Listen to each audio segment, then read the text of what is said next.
اللهم صل على محمد وآل محمد.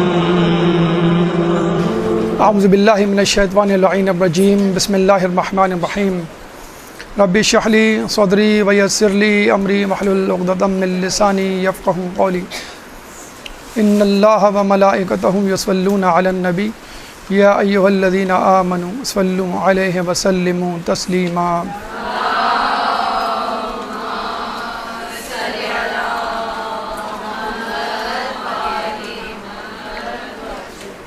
لبیک اللہم لبیک لبیک لا شریک لک لبیک ان الحمد والنعمت لک والملک لا شریک لک. یہ تلبیہ کی صدائیں اس وقت محترم شہر مکے میں بلند ہو رہی ہیں اور ان کی گونج پوری دنیا کے کونے کونے میں سنی جا رہی ہیں.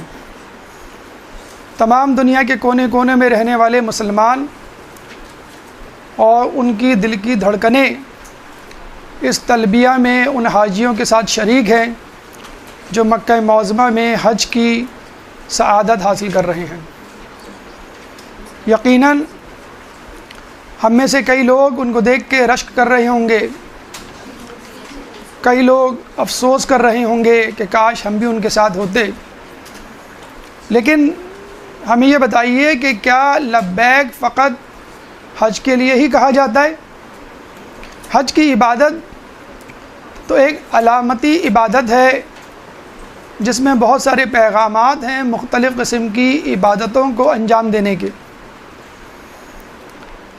جب حاجی طواف کرتا ہے تو یہ عزم مصمم کرتا ہے کہ میں عمر بھر اللہ کی ذات اس کی رضا کا طواف کروں گا. میں جہاں کہیں بھی ہوں گا میری نظر اللہ کی رضا پر ہوگی. جب ایک حاجی سعی کرتا ہے تو دل میں خیال کرتا ہے کہ اللہ کی رضا حاصل کرنے کے لیے، جنت حاصل کرنے کے لیے میں اسی طرح بھاگ دوڑ کروں گا، چاہے مجھے کتنی ہی کوشش، صعوبت اور آزمائش سے گزرنا پڑے.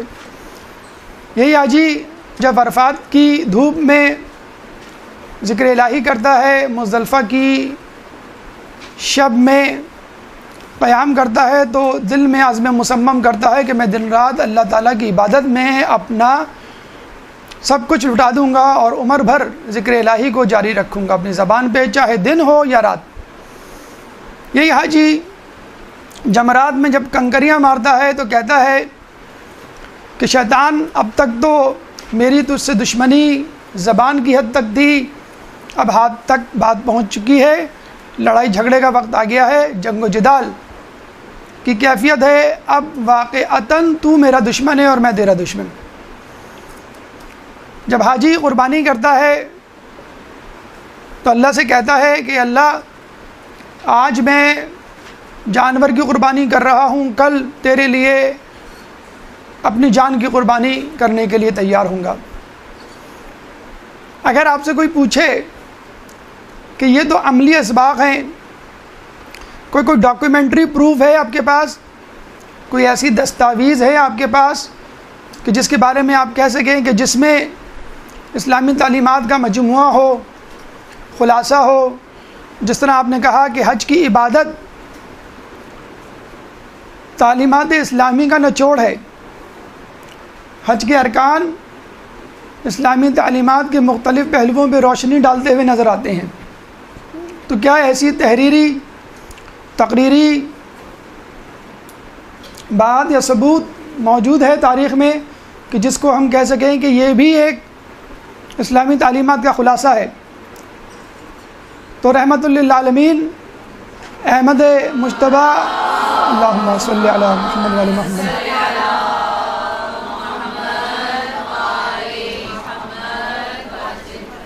رسول خدا نے حجۃ الوداع کے موقع پر خطبہ دے کر یہ ثابت کر دیا کہ حج کی تمام تعلیمات کا خلاصہ عملی طور پہ دیکھنا ہو، اسلامی تعلیمات کا خلاصہ عملی طور پہ دیکھنا ہو تو مناسک حج کو دیکھ لو،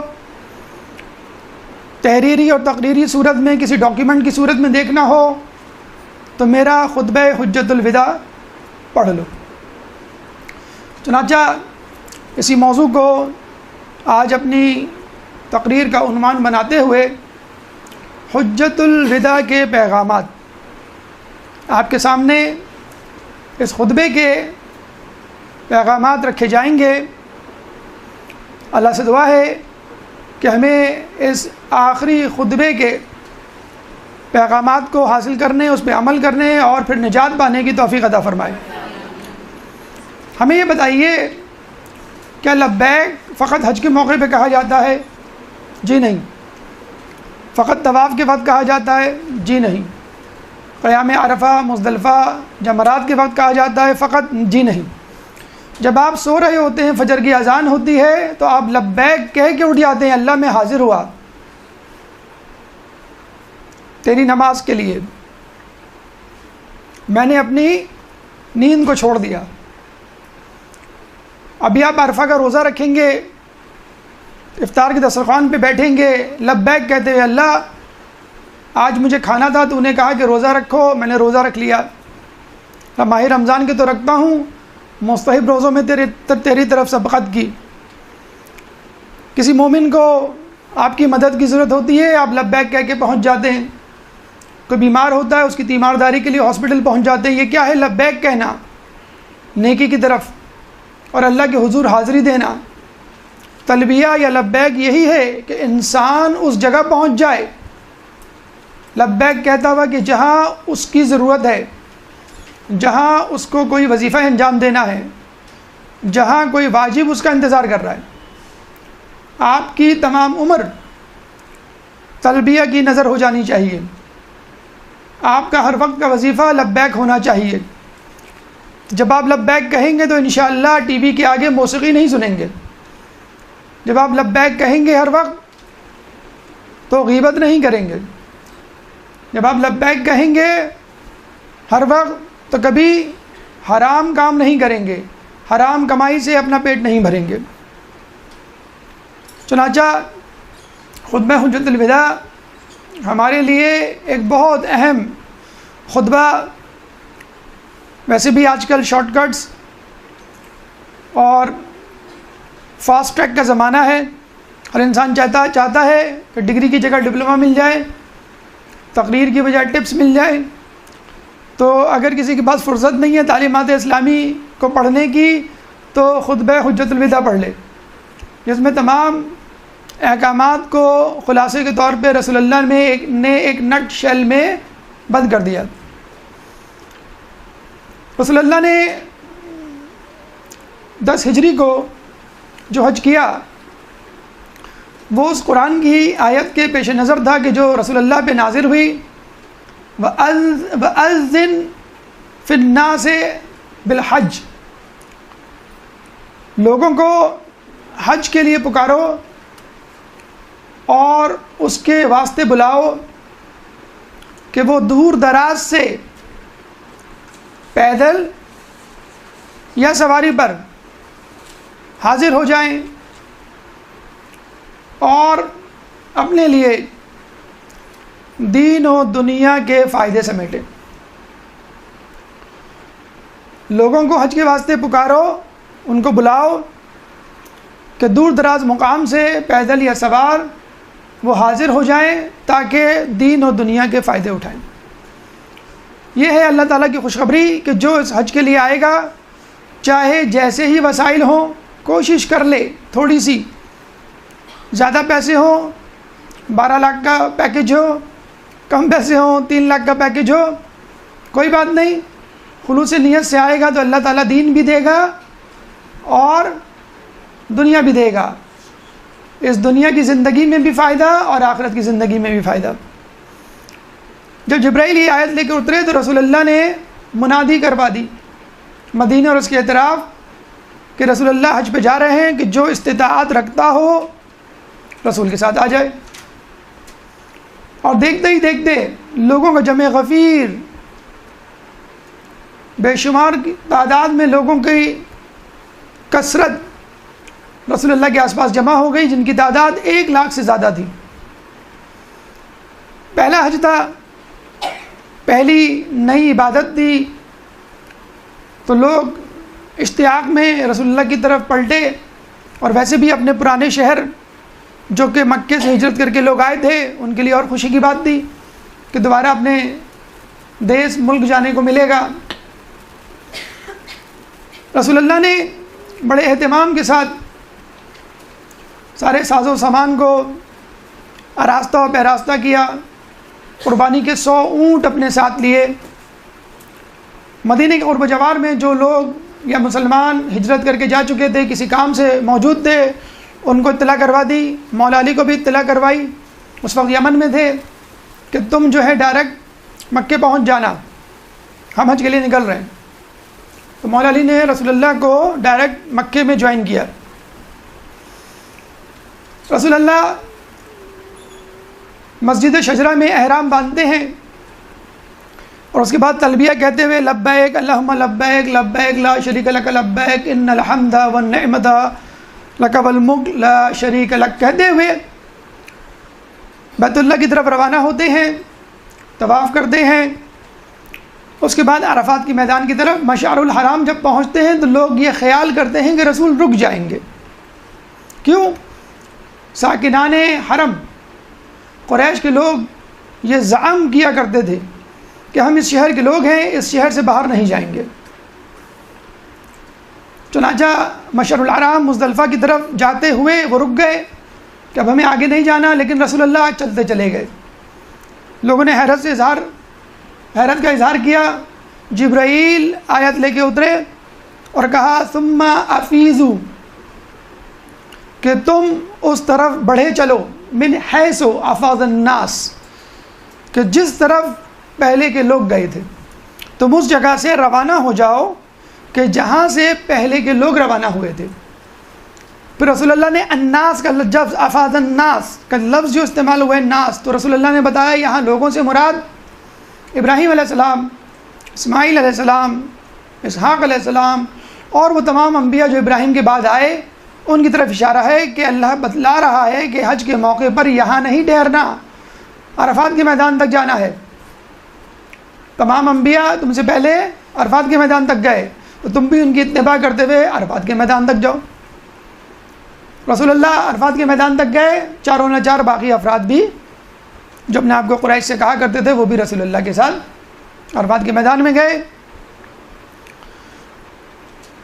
کہتے ہیں رسول اللہ نے عرفات کے میدان میں 9 ذی الحج کو ایک خطبہ دیا جس کی بنیاد سورہ فتح ٹھہری کہ جب جبرائیل نازل ہوئے اذا جاء نصر اللہ والفتح ورأيت الناس يدخلون في دين الله افواجا فسبح بحمد ربك واستغفر انه كان توابا۔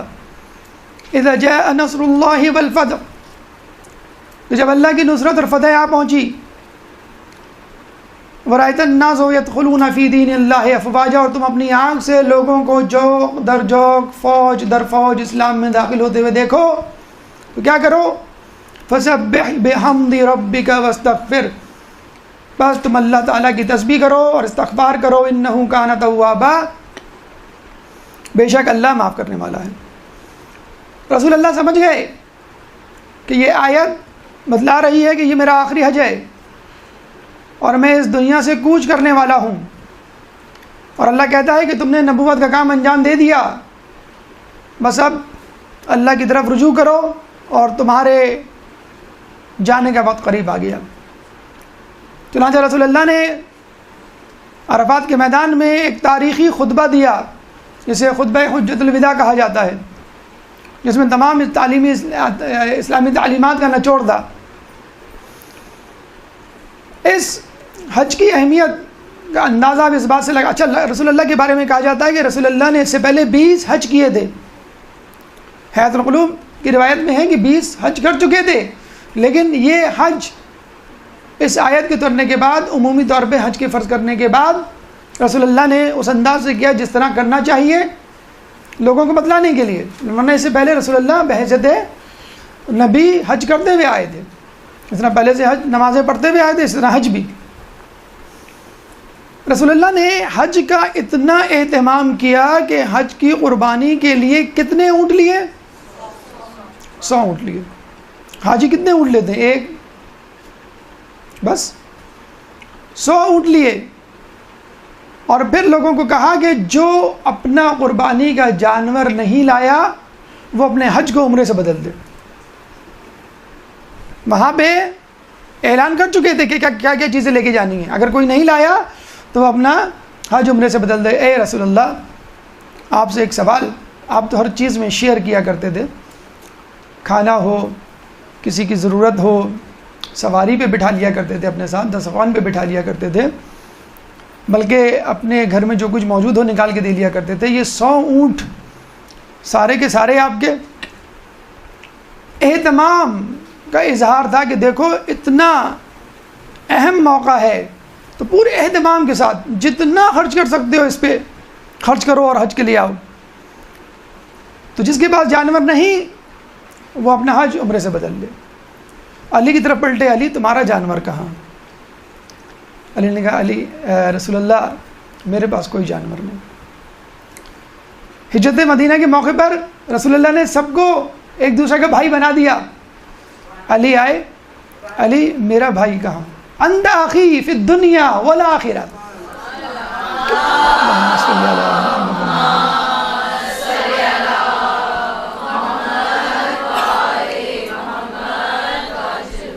تم میرے بھائی ہو, گھبرانے کی کیا ضرورت. جس طرح شادی کے لیے فاطمہ کے علاوہ کوئی کفو نہیں, اس طرح بھائی بننے کے لیے میں ہوں تمہارا کفو, کوئی تمہارا بھائی بننے کے لائق نہیں. علی نے کہا میرے پاس کوئی جانور نہیں. علی کوئی بات نہیں, تم میرے ساتھ قربانی میں حصے داری کرو گے. 36 اونٹ تمہارے, 66 اونٹ میرے. رسول اللہ نے اس طرح قربانی کو شیئر کیا, گویا بتلان دینا چاہ رہے تھے دیکھو ہم اہل بیت کے ساتھ ہر چیز میں حصے داری ہو سکتی ہے. قربانی کی بات آئے گی تو جیسی قربانی میں دے رہا ہوں ویسی قربانی علی دیں گے یا علی کا بیٹا. ایک درود پڑھ دیں محمد والے محمد.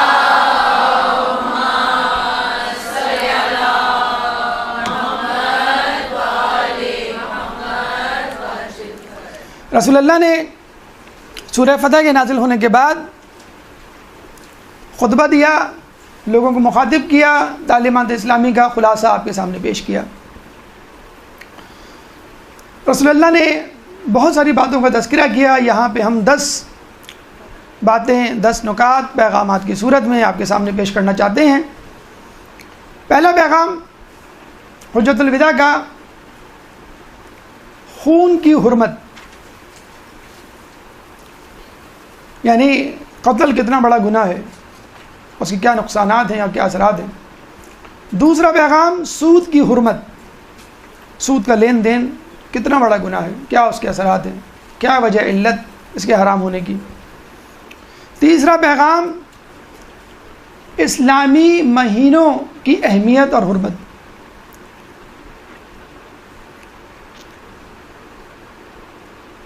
چوتھا پیغام شیطان کی مایوسی, یعنی شیطان کس سے مایوس ہو گیا ہے, کیوں کر مایوس ہو گیا ہے.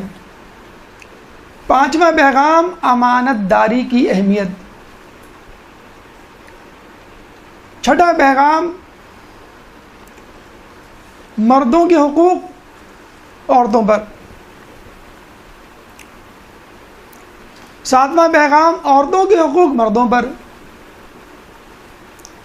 آٹھواں پیغام قرآن و اطرت, جس کو رسول اللہ نے ثقلین کہا کہ میں چھوڑے جا رہا ہوں, قرآن و اطرت کی اہمیت. نواں پیغام احترام مومن. اور 10واں آخری پیغام نقطہ اور ہماری گفتگو کا آخری مرحلہ امر بالمعروف و نہی عن المنکر کی اہمیت. اللہ تعالیٰ سے دعا ہے کہ تمام مراحل پر گفتگو کرنے, سننے, اس پہ عمل کرنے کی توفیق عطا فرما.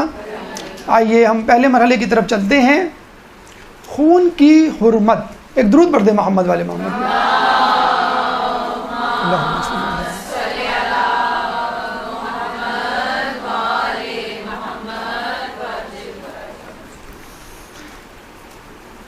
رسول اللہ نے فرمایا زمانہ جاہلیت میں جتنے بھی قتل ہوئے ان کا قصاص باطل ہے, یعنی اب ان کا قصاص نہیں لیا جائے گا. اور سب سے پہلے میں اپنے خاندان کے قتل یعنی حارث بن ربیعہ کے قتل کا قصاص معاف کرتا ہوں.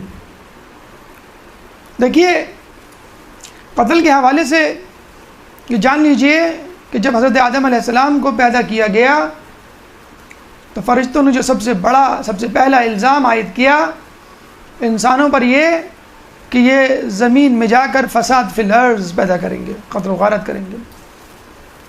اور ابراہیم علیہ السلام آدم علیہ السلام دنیا میں آئے نہیں، ان کے بیٹے نے دنیا ارض کا پہلا قتل کر ڈالا، قابیل نے حابیل کو قتل کر ڈالا. اس کے بعد کی ہسٹری بھی اسی سے پر ہے. رسول اللہ کے زمانے میں جو جنگیں ہوئیں اس میں بھی قتل و غارت، مولا علی کے زمانے میں جو جنگیں ہوئیں اس میں بھی کشت و خون، اس کے بعد ائمہ کا زمانہ، اور اس کے بعد اب تک انسان قتل و غارت میں مصروف ہے. کہیں پانی پینے پلانے پہ جھگڑا، کہیں گھوڑا آگے بڑھانے پہ جھگڑا. مسدس حالی پڑھی ہوگی، آپ نے پڑھا ہوگا. تو عربوں کی سرشست میں ان کے خون میں خون کرنا شامل. آپ لوگوں میں سے اگر کسی نے عربی گرامر پڑھی ہو، صرف پڑھی ہو، تو صرف میں جو پہلی گردان پہلا سبق پڑھایا جاتا ہے، سنا جاتا ہے، وہ کیا ہے؟ ضربا ضربا ضربو ضربت ضربتا ضربنا ضربتا ضربتما ضربتم ضربتے ضربتما ضربتنا ضربتو ضربنا. یہ 14 صیغے پڑھائے جاتے ہیں آپ کو گرامر کے نا. اس نے مارا، اسے ایک مرد نے مارا، ان 2 مردوں نے مارا، ان 2 مردوں نے مارا، اسے ایک عورت نے مارا، اس کو مارا. یہ تذکرہ نہیں کرتے. ان 2 عورتوں نے مارا، ان سب عورتوں نے مارا. تو لوگ کہتے ہیں کہ یہ ضربہ کی گردان کیوں؟ کسی اور چیز کی گردان ہو جاتی. گرامر میں کوئی اور رول دے دیتے، اس نے کھایا، ان سب نے کھایا، وہ گیا، وہ سب گئے، اس نے پڑھا، ان سب نے پڑھا. اس طرح کی کوئی اگزامپل جس طرح ہم انگلش کے سینٹینسز بناتے ہیں، کہیں گے بھائی کیا کریں، عربوں کی سرشست میں شامل ہے لڑنا جھگڑنا. تو یہ انسان کی فطرت میں بھی ہے اور عربوں کی سرشست میں بھی. یہ الگ بات ہے کہ یہ جو شجاعت اور بہادری کا جذبہ ہے، اگر صحیح سمت میں موڑ دیا جائے جہاد کی صورت میں، تو دنیا میں بھی کام آئے اور آخرت میں بھی کام آئے گا. اچھا، کیا یہ لڑنا اچھا امام کے ظہور کی علامتوں سے بھی ایک علامت ہے کہ کوفے میں شدید قتل و غارت ہوگا. آپ دیکھ لیجیے، یہ داعش آئسس، یہ جو ایکسٹریمسٹ ہیں، وہ عراق میں ہی اپنا گڑھ بنائے ہوئے ہیں. آئے دن قاسمین بغداد میں بم دھماکوں کی خبر آتی رہتی ہے، سامرہ میں قبضے کی اور پھر چھڑانے کی خبریں آتی رہتی ہیں.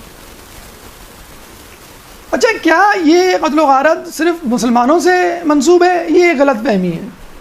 فرسٹ ورلڈ وار کیا مسلمانوں نے کی تھی یا مسلمانوں کے خلاف ہوئی تھی؟ سیکنڈ ورلڈ وار کیا مسلمانوں نے کی تھی؟ مسلمانوں کے خلاف ہوئی تھی. ہولوکاسٹ کیا مسلمانوں کے خلاف ہوا تھا یا مسلمانوں نے کیا تھا؟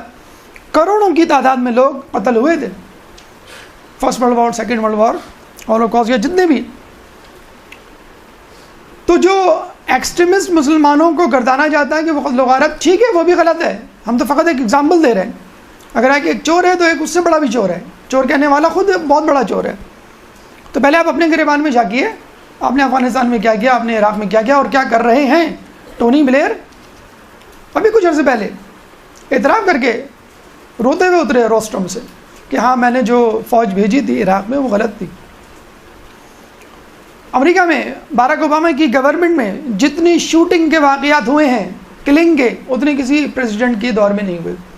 آپ لوگوں کو امن سکھا رہے ہیں، امن کا درس دے رہے ہیں. امریکہ میں کتنی گنیں ہیں. لوگ کہتے ہیں کہ بھائی کیا کریں، امریکہ جو ہے وہ اسلحہ بنا رہا ہے، یورپ اسلحہ بنا رہا ہے، کہیں تو کنزیوم ہوگا. تو یہ ضروری ہے کہ دنیا میں کہیں نہ کہیں جنگ جاری رہے، چاہے وہ یمن ہو، چاہے وہ لبنان ہو، چاہے وہ عراق ہو، چاہے وہ سیریا ہو، چاہے وہ افغانستان ہو. ٹھیک ہے، کوئی بات نہیں، ذرا گنوں کو بھی تو استعمال کریں. امریکہ میں کتنی گنیں آپ کو معلوم ہے؟ امریکہ کی آبادی کتنی ہے؟ 30 کروڑ. امریکہ میں گنیں 30 کروڑ ہیں. ہر آدمی کے پاس ایک گن، ہر آدمی کے پاس ایک گن. بچوں کو، عورتوں کو، ضعیفوں کو نکال دیجئے، جس کا مطلب ہے ہر آدمی کے پاس 2 گنیں. یہ گنیں بھی تو استعمال ہوں گی کہ نہیں ہوں گی؟ اور کہاں استعمال ہوں گی؟ گن کی بلٹ جو ہے وہ دریا بار یا سرحد بار تھوڑی جاتی ہے، وہ تو آپس میں ہی استعمال ہوتی ہے. تو وہاں جو شوٹنگ کے واقعات ہو رہے ہیں، تو اب آپ خمیازہ مکافات عمل ہے. یہ آپ نے لوگوں کو مروایا، اب آپ خود خمیازہ بھگت دیے. اچھا، وہاں پہ جو گن ملتی ہے وہ موبائل کی طرح ملتی ہے. آپ نے پیسے دیے، گن لے لی، کوئی لائسنس نہیں. خیر پاکستان میں بھی لائسنس کی ضرورت تو نہیں ہوتی ہے، لیکن بلکہ ایک آفیشیل چیز ہے کہ لائسنس ہونا چاہیے، لیکن وہاں پہ کوئی لائسنس نہیں ہوتا. اب باقاعدہ آئے دن یہ خبریں آتی ہیں، ورلڈ کپ یا اولمپک یا بیس بال، باسکٹ بال، کہ جو ٹورنامنٹس ہوتے ہیں، گیمز ہوتے ہیں، اس میں نیشنل اینتھم بجایا جاتا ہے امریکہ کا، اکثر کھلاڑیوں کو کیمرہ فوکس کرتا ہے کہ دیکھیں یہ کھلاڑی بیٹھا ہوا ہے، دیکھیں یہ کھلاڑی بیٹھا ہوا ہے، یہ بھی بیٹھا ہوا ہے، اور باقی سب کھڑے ہوئے اینتھم سن رہے ہیں اور ہاتھ یہاں پہ رکھے ہوئے ہیں احترام کے ساتھ، ان کے سر جھکے ہوئے ہیں۔ ہر گیم میں اب یہ ہونے لگا ہے کہ دو چار بلیکس کھڑے نہیں ہوتے اپنے قومی ترانے کے وقت۔ لوگوں نے کہا کیوں؟ کہنے لگے جب تک امریکہ سے تعصب کا خاتمہ نہیں ہو جاتا۔ تعصب کیسا؟ کہ کالے کو فوراً آن دا اسپاٹ شوٹ کر دیا جائے اور گورے کو تحقیقات کے بعد بری ذمہ قرار دے دیا جائے۔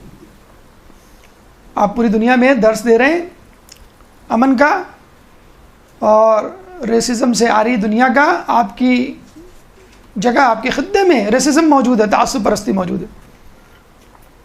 تو کچھ تو خون پہلے بھی تھا، ابھی بھی جاری ہے، لیکن اگر آپ اسلام سے پوچھیں، قرآن سے پوچھیں، تو قرآن نے یہ فیصلہ دے دیا کہ جس نے ایک انسان کی جان بچائی گویا اس نے تمام انسانیت کی جان بچائی۔ اسلام بالکل قطعی طور پہ پسند نہیں کرتا کہ کسی مسلمان کو مارا جائے، قتل کیا جائے، بلکہ زخمی بھی کیا جائے۔ لیکن ایک بات ہم چلتے چلتے کہیں گے، عورتیں عموماً اپنا دامن جھاڑ لیتی ہیں، صاف کر لیتی ہیں، بھائی کچھ تو خون سے، یہ قتل و غارت سے ہمارا کیا تعلق، یہ تو مردوں کے کرتوت ہیں۔ لیکن یاد رکھیے کہ قتل و غارت لڑائی جھگڑے سے شروع ہوتی ہے، اور ساحس بہو کو کاؤنٹ کریں تو سب سے زیادہ اس قتل و غارت میں حصہ خواتین کا نکلے گا۔ ایک درود پڑھ دیں محمد والے محمد میں۔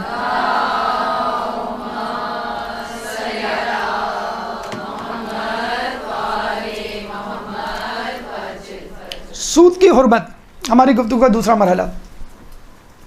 رسول نے فرمایا کہ میں زمانہ جاہلیت میں لیے گئے تمام سود کو باطل قرار دیتا ہوں، اور سب سے پہلے اپنے چچا عباس بن عبد المطلب کا سود باطل قرار دیتا ہوں جو لوگوں پر ہے، یعنی جن لوگوں کو سود واپس کرنا تھا اب وہ واپس نہیں کریں گے، وہ رکھیں، اب سب نل اینڈ وائڈ۔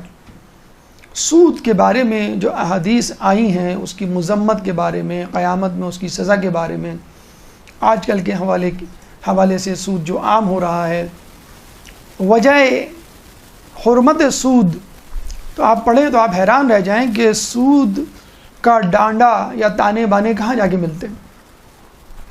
فقط اس کی مذمت میں جو حدیث موجود ہے وہ انسان کو کپ کپانے پر مجبور کر دیتی ہے۔ ہمارے ہاں جو آج کل لوگ سودی لین دین کاروبار میں ملوث ہیں، بینک کی جو نوکری کر رہے ہیں اور جس طرح اس کو حلال کیا ہوا ہے، ان لوگوں کے لیے چند حدیث۔ سود کی مذمت کے بارے میں روایت میں آیا ہے کہ سود کے 70 اجزاء میں سے کم ترین جز یہ ہے کہ انسان بیت اللہ میں اپنی ماں کے ساتھ نکاح کرے۔ اللہ اکبر۔ سود کے 70 اجزاء میں سے کم ترین جز یہ ہے کہ انسان بیت اللہ میں اپنی ماں کے ساتھ نکاح کرے۔ اتنی زیادہ حرمت، برترین جز کیا ہوگا، برترین مذمت کیا ہوگی، خود آپ دیکھ لیجئے۔ قیامت میں سود خوروں کا کیا انجام ہوگا؟ رسول فرماتے ہیں معراج پہ گیا تو میں نے دیکھا کچھ لوگوں کے پیٹ مٹکوں کی طرح بڑے ہوئے تھے، پھولے ہوئے تھے، اور سانپ اس میں سے لٹک رہے تھے۔ رسول نے پوچھا یہ کون لوگ ہیں؟ کہنے لگے یہ وہ لوگ ہیں جو دنیا میں سود کھایا کرتے تھے۔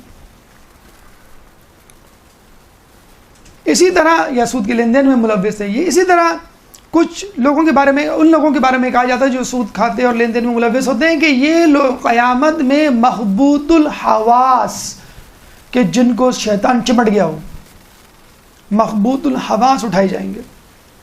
ہم نہیں کہتے بھائی اس کو جن چڑھ گیا ہے، اس کو بھوت چڑھ گیا ہے، تو شیطان جس طرح کسی کو چھو لے اور چڑھ جائے اور وہ پاگل ہو جائے، اس طرح انسان اٹھایا جائے گا قیامت میں جو لوگ سود کے کاروبار میں ملوث ہوں گے۔ آج کل آپ دیکھ لیجئے سود کا جو عموم ہونا ہے، عام ہونا ہے، اس حوالے سے ہمیں حدیث ملتی ہے کہ ایک زمانہ آئے گا لوگوں پر کہ ہر شخص سود کھائے گا، اور جو نہیں کھائے گا اس تک کم از کم اس کی دھول تو ضرور پہنچے گی۔ ہماری ساری ٹرانزیکشن، ڈپازٹس، کاروباری لین دین بینک کے ذریعے ہوتا ہے۔ مجبور ہیں جو لوگ سود نہیں کھاتے، نہیں لینا چاہتے، نفرت کرتے ہیں، وہ بھی بینک سے ہی اپنا ٹرانزیکشن کرتے ہیں۔ ممکن نہیں ہے کہ پرائیویٹ طور پہ یہ ٹرانزیکشن ہو۔ تو دیکھا آپ نے کتنی زیادہ مذمت ہے۔ اچھا، امام سے پوچھا گیا کہ آخر سود کو حرام کیوں کیا گیا ہے؟ حقیقت ہے کہ ہر دنیا میں ہر گناہ کے اندر ایک علت ہے.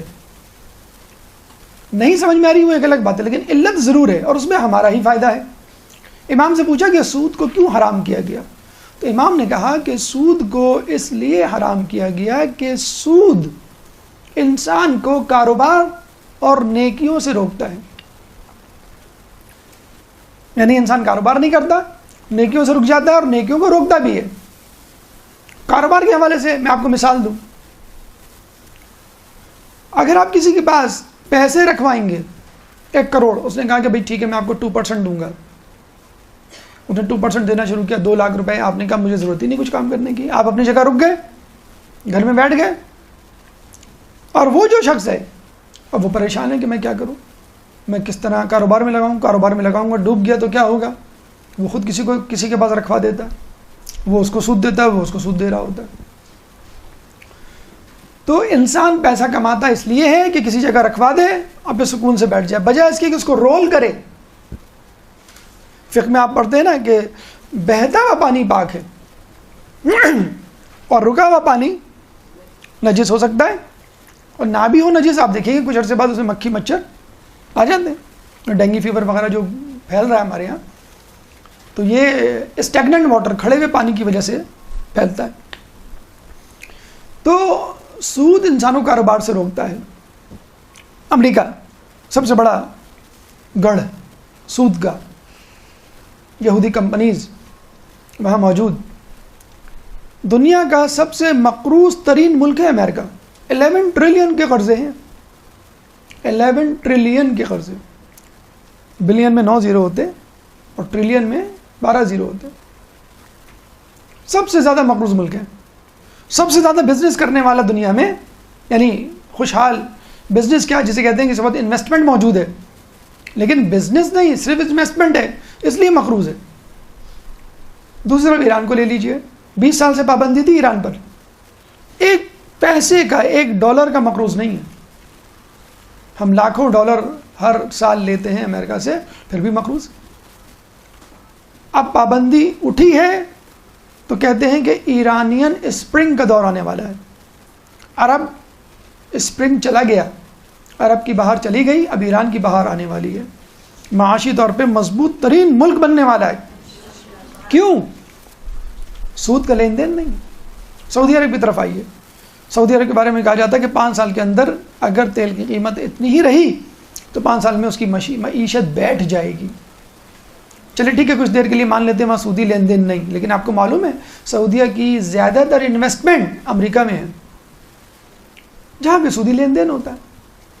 ابھی 9/11 کے حوالے سے جو خبر آئی تھی کہ جن لوگوں کے رشتہ دار مرے ہیں وہ لواحقین اپنی مرحومین کے لیے، یعنی قصاص یا بلڈ منی جسے کہتے ہیں، وہ سعودی گورنمنٹ سے لے سکتے ہیں کیونکہ وہ زیادہ تر ملوث رہے. جو یہ بات پہنچی سعودی گورنمنٹ تک، انہوں نے صاف کہا کہ اگر تم لوگوں نے ایسا کیا، یہ بل پاس ہو چکا تھا، لوگوں کہا کہ ٹھیک ہے اب جائیں لیں، اور سعودی نے کہا اگر کسی نے لینے کی کوشش کی تو ہم تمام انویسٹمنٹ امریکہ سے نکال لیں گے. کتنی انویسٹمنٹ ہوگی کہ جس کی وجہ سے امریکہ میں تمام خاندانوں کو منع کر دیا گیا کہ ٹھیک ہے اب بلڈ منی نہ لیں. ایک خاندان نے بلڈ منی نہیں لی. کتنی ہیوج انویسٹمنٹ ہوگی سعودی عرب کی. کیوں تعلقات اچھے ہیں؟ اسی وجہ سے کہ انویسٹمنٹ ہے، برٹش گورنمنٹ کی انویسٹمنٹ ہے وہاں پہ.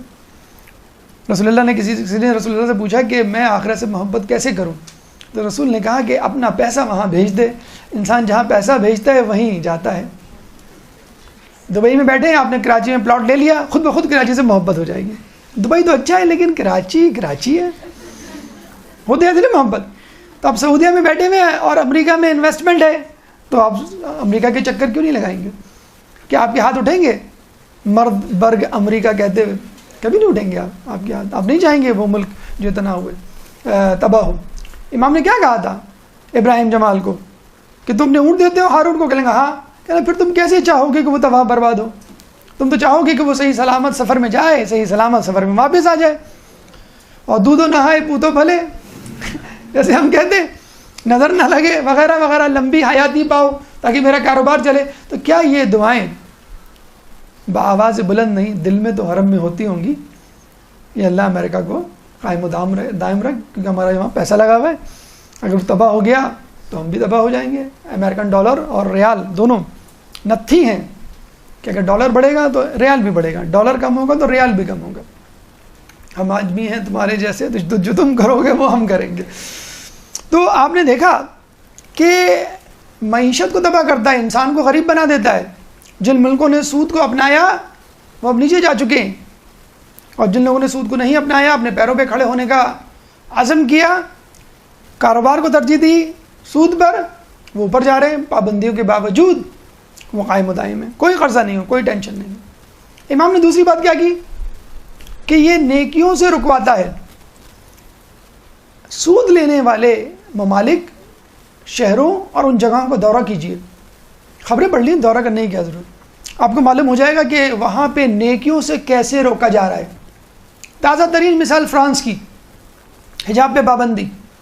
برقعی ایک ایسا لباس ہے جو خواتین پردہ کرتی ہیں، وہ سوئمنگ کرتے ہوئے بیچز پہ وہ لباس پہن سکتی ہیں. یعنی اس کا فائدہ یہ ہے کہ آپ سوئمنگ بھی کر سکتی ہیں اور آپ کا حجاب بھی برقرار رہے گا، صرف چہرہ اور ہاتھ کھلا رہتا ہے. برقعی اس کو کہتے ہیں. فرانس میں بیچز پہ پابندی لگا دی گئی کہ اگر کسی خاتون کو برقعی پہنے ہوئے دیکھا گیا یعنی حجاب میں تو گرفتار کر لیں گے. پولیس چکر لگا رہی ہوتی ہے. جہاں کسی خواتین کو بولا گیٹ اپ، گیٹ لاسٹ اور ریموو یور برقعی. یہ ہو رہا ہے فرانس میں. کیا ہو رہا ہے؟ نیکی کو روکا جا رہا ہے. یورپ میں کیا ہو رہا ہے؟ بچے کو کہا جا رہا ہے کہ تمہاری اپنی زندگی ہے، تمہیں کسی کو سننے کی، فالو کرنے کی ضرورت نہیں ہے. اور اگر ماں باپ زبردستی کریں 911 پہ فون کر دو، پولیس آ جائے گی اور بچے کو لے جائے گی. خیر ایسا واقعہ تو ہمارے یہاں بھی ہو چکا ہے. ابھی جو بچوں کے اغوا ہونے کی جو ریمرز پھیلی تھی، ایک بچہ روتا ہوا جا رہا تھا باپ کے ساتھ، اس کو اسکول لے کے جا رہا تھا، وہ جا نہیں رہا تھا، روتا ہوا جا رہا تھا غصے میں. تو کسی نے شک کر لیا کہ بچے کو اغوا کے لیے آ رہا ہے. تو کسی نے بچے سے پوچھا یہ تمہارے بابا ہیں؟ اس نے کہا نہیں یہ میرے بابا نہیں ہے. اس نے یہ کہہ دیا نہیں میرے بابا نہیں ہے. او پکڑ کے لے گئی پولیس. تو اب دیکھیں بچے کی معصیت بھی انسان کو بعض وقت پھنسا دیتی ہے. تو 911 میں فون کر دیتے ہیں کہ they are not my parents, اور وہ پولیس جو ہے بیچاری پکڑ کے لے جاتی ہے کہ آپ اس کے پاس نہیں رہ سکتے، اس کے ساتھ نہیں رہ سکتے، اس کو دیکھ نہیں سکتے.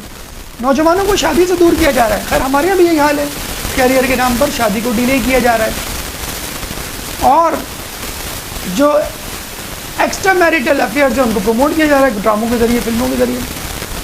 بوڑھوں کو مجبور کیا جا رہا ہے کہ آپ تربیت اولاد نہ کریں. اولڈ ہومز میں بھیجا جا رہا ہے. اب پاکستان میں بھی اس کے جو ہے عملی مظاہرے شروع ہو گئے. الشیخ اسرت ہی کان النبی و امت ہی، شیخ گھر میں ایسا جیسے نبی اپنی امت میں. یہ امریکہ یورپ کا حال. چلیں انڈیا چلتے ہیں. امریکہ ہمارا مرجع عالم اور انڈیا ہمارا فل عالم. انڈیا کی اداکار نے ابھی پچھلے دنوں، اچھا یہ خبر یا خبریں ہم آپ کو درس یا لیکچر کو چٹپٹا بنانے کے لیے نہیں سناتے، اس لیے سناتے ہیں کہ عوام الناس اس میں انوالو ہے. آپ تو نہیں انوالو ہیں انشاءاللہ، لیکن عوام الناس تو انوالو ہے. ایک اداکار نے ٹویٹ کیا، یعنی لیٹر لکھا باقاعدہ اپنی پوتی نواسی کو. کیا لکھا؟ 8 سال کی پوتی اور 7 سال کی نواسی. کیا لکھا کہ بیٹا دیکھو اب تم بڑی ہو رہی ہو، اپنے فیصلے خود کرنا سیکھو، دوسروں کی بات پہ دھیان نہ دو، جو تمہارا جی چاہ رہا ہے وہ کرو، جو تمہارا جی چاہ رہا ہے پہننے کا وہ پہنو، اور بالکل بھی شرم نہ محسوس کرو کسی لباس کے پہننے میں. مثلاً skirt, do not let any body major your character by the length of your skirt. کسی کو اپنے کردار کی لمبائی اپنے اسکرٹ کی لمبائی سے ناپنے نہ دو. مطلب اگر چھوٹا اسکرٹ بھی پہنو no problem, you will be a dignified person, you will be a respected lady. اور بڑا اسکرٹ پہنو یا حجاب کر لو مکمل تو اٹ ڈزنٹ مین کہ تم ایک اچھی لڑکی ہو. کیا سبق پڑھا رہے ہیں آپ؟ کیسے ممکن ہے ایک عقل رکھنے والا کہہ سکتا ہے کہ بے حجاب عورت کو، اریاں نیم اریا عورت کو کہ یہ اچھے کردار کی مالک ہوگی؟ کوئی نہیں کہہ سکتا. اسی طرح ایک حجاب کرنے والی لڑکی کو کوئی کہہ سکتا ہے کہ یہ غلط کردار کی حامل ہوگی؟ کوئی نہیں کہہ سکتا. عقل کہتی ہے. کہ عورت فطرتاً باحیا واقع ہوئی. جتنی حیادار ہوگی اتنا ہی حجاب اچھا ہوگا، جتنا حجاب اچھا ہوگا اتنا اس کا کردار اچھا ہوگا. یہ سمجھ میں نہیں آتی کہ اداکاروں کو آج کل کیا پڑی ہے اسلامی اور اخلاقی دروس دینے کی. تو بھئی آپ فلمیں چھوڑ دیں، ہم چلے جاتے ہیں ایکٹنگ کرنے، آپ یہاں کے درس دینا شروع کر دیں. ایک اداکار نے کمنٹ دیا، یہ جو بقرعید پہ، یہ مسلمان اداکار کی، ابھی تو میں نے ہندو کی بات کی تھی، اب میں مسلمان اداکار کی بات کر رہا ہوں. مسلمان اداکار کہتا ہے کہ بقرعید پہ قربانی کرنے کی کوئی ضرورت نہیں، ایک فضول رسم ہے، قربانی کرنا ہے تو اپنی کسی چیز کو غریب کو دے دو، قربانی کرنے سے کیا ہوتا ہے. ڈو ہیل ود یو، تم کون ہوتے ہو ہمیں اسلام پڑھانے والے؟ کبھی ہمارے کسی مرجع نے، مجتہد نے، عالم نے کہا فلاں فلم اچھی نہیں لگی ہم نے دیکھی، فلاں گانا ہٹا دینا چاہیے، فلاں سین ٹھیک نہیں تھا؟ کبھی کہا میوزک میں یہ ردم نہیں تھا، یہ بول اچھے نہیں تھے، نعوذ باللہ؟ کبھی کہا؟ نہیں کہا. کیوں؟ دس از نن آف یور بزنس، یہ آپ کا بزنس ہے ہی نہیں. تو یہ آپ کا بزنس کب سے ہو گیا کہ آپ ہمیں اسلام سکھا رہے ہیں، آپ ہمیں اخلاقیات سکھا رہے ہیں؟ آپ لوگوں نے تو اخلاقیات کی دھجیاں اڑائی ہیں، اڑا رہے ہیں. اچھا یہ میں بتا دوں آپ کو، آپ اس پہ ہنسیں یا اس کو نہ مانیں، یہ باقاعدہ ایک سازش ہے جو ایک عالمی پیمانے پہ کی جا رہی ہے. کون سی سازش؟ اداکاروں کے ذریعے اور فلموں کے ذریعے لوگوں کا برین واش کرنا. فلموں کو پولیٹیکلی یوز کیا جاتا ہے، پاکستان خلاف فلمیں بنائی جاتی ہیں، اسلام مخالفت میں فلمیں بنائی جاتی ہیں. اب اداکاروں کو ویسے ہی ٹویٹر آ گیا ہے، فیس بک آ گئی ہے، انسٹاگرام آ گیا ہے، واٹس ایپ آ گیا ہے. اب اس سے اداکار اپنے فالوورز، فرینڈز پیدا کرتے ہیں، فرینڈ سرکل جو ہم نے کہا تھا نا. آپ کو معلوم ہے جس اداکار نے اپنی پوتی نواسی کو کہا ہے کہ do not let anybody measure your character with the help of your length of your skirt, اس اداکار کی فیس بک پہ کتنے فالوورز ہیں؟ 1,40,00,000. 1,40,00,000 تو کم از کم اس کی بات پہ عمل کریں گے اور اسکرٹ پہن کے نکلیں گے. مرد نہیں کہہ رہا ہوں، عورتیں کم از کم. ٹھیک ہے نا؟ ہوگا کہ نہیں ہوگا؟ اور اس میں پاکستان کے لوگ بھی شامل ہوں گے جو دیکھ رہے ہیں اس اداکار کو. تو جب آپ ایک اداکار کی تقلید کرتے ہیں، جب آپ بال اس طرح بنا رہے ہیں، لباس اس طرح پہن رہے ہیں، تو بس اس کی فلسفی پہ بھی عمل کریں گے. اب بے حیائی کو آپ رائج دیں گے. تو آپ لوگوں کو سمجھائیے کہ بھئی تم لوگ کیا دیکھ رہے ہو. اب ڈرامے اور فلمیں وہ زمانہ نہیں رہا ہمارے زمانے میں جو فقط تفریح کے لیے دیکھے جاتے تھے. ڈراموں فلموں میں آئیڈیالوجی فلوٹ کی جاتی ہے، پروموٹ کی جاتی ہے. اب اداکار جو ہیں وہ اسلامی ارکان اور اس پر ایک عالم دین کو بلایا جاتا ہے، ایک اداکار کو بلایا جاتا ہے اور ان سے جو ڈیبیٹ کروائی جاتی ہے. ایک عالم دین کو اور ایک ڈانسر کو کراچی پاکستان میں ایک ٹاک شو میں بلایا گیا.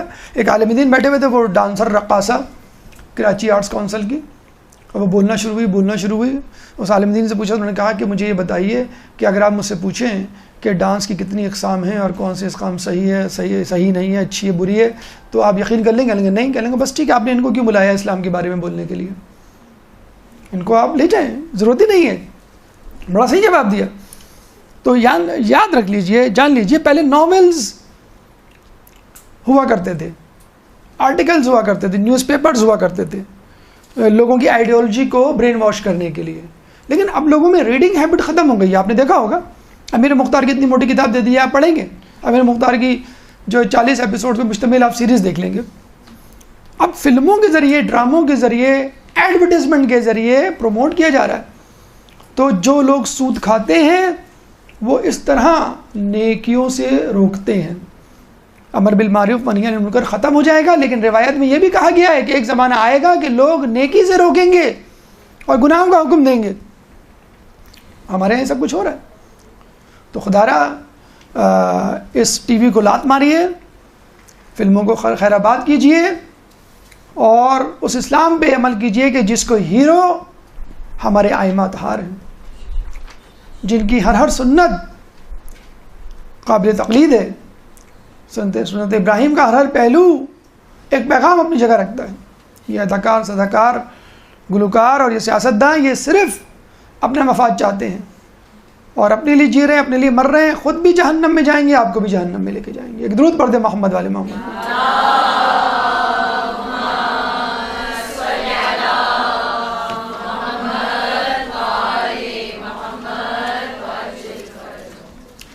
ہماری گفتگو کا چوتھا مرحلہ، تیسرا مرحلہ، اسلامی مہینے. یا اسلامی مہینوں کی اہمیت۔ رسول اللہ نے تیسرے پیغام میں یہ کہا کہ دیکھو لوگوں، اسلامی مہینے یا یہ جو 12 مہینے یہ اس وقت طے ہو گئے تھے کہ جب دنیا کو تخلیق کیا گیا، اور ان محترم مہینوں کو محترم مہینے رکھو اور ان کی نسی نہ کرو۔ نون سین چھوٹی ہے۔ نسی کیا ہے؟ مہینوں کو چینج اوور کر دینا، آگے پیچھے کر دینا۔ عرب اپنے زمانے میں مہینوں کو ایک مہینہ اوپر کر دیا کرتے تھے، یعنی فرض کر لیں رجب جو ہے وہ محترم مہینہ ہے تو اس کو آپ نے اوپر کر دیا، جمادی ثانی میں لے گئے، اب وہ حرام ہو گیا، اور رجب جو ہے وہ حلال ہو گیا اس مہینے میں، اس کے بجائے جو ہے وہ شعبان آ گیا، رجب کی جگہ شعبان آ گیا، وہ حلال مہینہ، اس میں لڑائی کر سکتے ہیں، اور جمادی ثانی کی جگہ رجب آ گیا، اس میں نہیں کر سکتے، حلال مہینہ حرام ہو گیا، حرام مہینہ حلال ہو گیا۔ وہ اپنی کنوینئنس کے لیے کیا کرتے تھے، رسول اللہ نے منع کیا۔ اچھا جب وہ اوپر کیا، ہر سال اوپر کیا کرتے تھے تو ایک ایک مہینہ اوپر چلے جایا کرتا تھا۔ رسول اللہ نے جب حجۃ الوداع کے موقع پر خطبہ دیا تو اتفاق سے محرم کا مہینہ یا تمام مہینے اپنی اپنی جگہ واپس آ چکے تھے۔ ایک ایک مہینہ آپ اوپر کریں ہر مہینے کو ہر سال تو 12 مہینے لگیں گے، تو بالکل وہ وقت آ کہ جب محرم اپنی جگہ، رجب اپنی جگہ، شعبان اپنی جگہ، ذی الحج اپنی جگہ۔ رجب، ذی القعدہ، ذی الحج، محرم، یہ حرام مہینے، اس میں جنگ نہیں ہوگی۔ اور اس سے اندازہ لگا لیجئے کہ جو لوگ یہ کہتے ہیں کہ یہ اسلامی مہینے نہیں ہیں، یہ تو رسول اللہ سے پہلے سے تھے، یعنی کفار نے سجیسٹ کیے تھے، جی نہیں، اگر ایسا تھا تو ہمارے پاس ابراہیم علیہ السلام کی ولادت، عیسیٰ علیہ السلام کی ولادت جو ہم کہتے ہیں تحویل الارض کے دن ہے، کیوں ہوتی؟ موجود۔ اس کا مطلب ہے یہ اللہ تعالیٰ کی طرف سے متعین مہینے ہیں۔ کوشش کیجئے خود بھی، اپنے بچوں کو بھی اسلامی کیلنڈر، قمری کیلنڈر یاد کروائیے، ڈیٹس یاد کروائیے، ولادت، شہادت، اہم اسلامی واقعہ انہی تاریخوں کے حوالے سے یاد رکھا جاتا ہے اور منایا جاتا ہے۔ کس دن غمگین ہونا ہے، کس دن خوش ہونا ہے، کس دن نیاز ہوگی، کس دن کیک کٹے گا، کس دن جشن ہوگا، کس دن جو ہے وہ ماتم ہوگا، بچوں کو پتہ ہونا چاہیے۔ دوسری بات، اپنی بلوغت کی ڈیٹ بچے کو اسی اسلامی مہینے کے حوالے سے طے کرنی ہے، اپنی اسلامی ڈیٹ اسی حوالے سے، خمس کی ڈیٹ آپ کو اسی مہینے سے طے کرنی ہے۔ خود اپنی برتھ ڈے کوشش کریں اگر آپ مناتے ہیں تو اسلامی مہینے سے منائیں۔ باقاعدہ ویب سائٹ موجود ہے، Islamic calendar to Gregorian calendar, آپ لکھیں گوگل پہ، وہ ویب سائٹ آ جائے گی، اس میں جا کے آپ اپنی برتھ ڈے لکھیں، وہ کنورٹ کر دے گا، ابھی آپ کی برتھ ڈے ہو گئی۔ اگر کوئی بچہ ہے 15 سال کا، 14 سال کا، وہ معلوم کرنا چاہتا ہے ایگزیکٹلی میں کب بالغ ہوں گا، تو آپ اس طرح معلوم کر لیں، اس طرح بچیاں معلوم کر لیں۔ آپ اپنی برتھ ڈے منانا چاہتے ہیں آپ اس طرح منا لیں۔ ہمارے ایک دوست نے اس طرح کیا، انہوں نے اپنی ڈیٹ آف برتھ لکھی، سن لکھا، اسلامی ڈیٹ آئی، پتہ چلا کہ 11ویں امام کا یوم ولادت۔ درود پڑھ دیں محمد والے محمد۔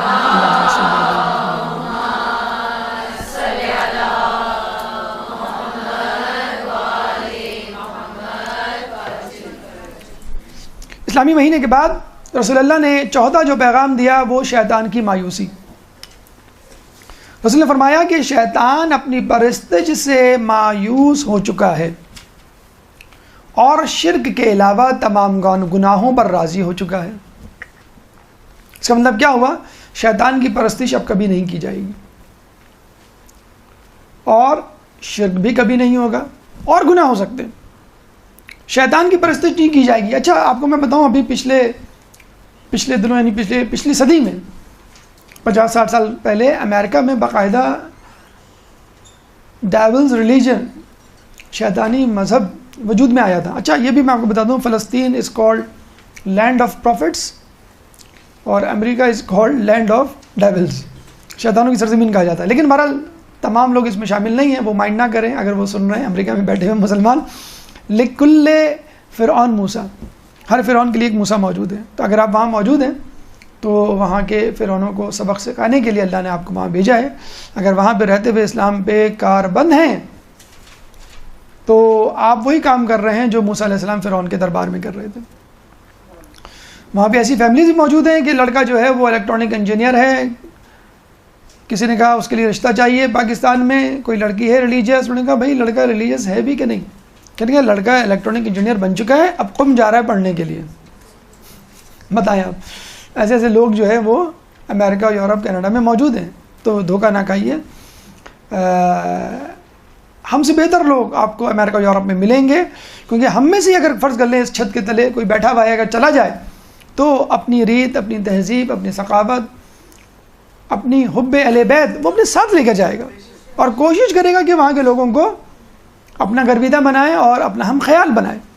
تو یہ ضروری ہے، اور شاید یہ اللہ تعالیٰ کی حجت تمام ہونے کو جاری ہے کہ دنیا کے کونے کونے میں مسلمان اور شیعان علی پھیل جائیں گے، تاکہ امام کی نصرت سے ایک جگہ سے نہیں، تمام کونوں سے ان کی نصرت کے لیے سپاہی ہیں۔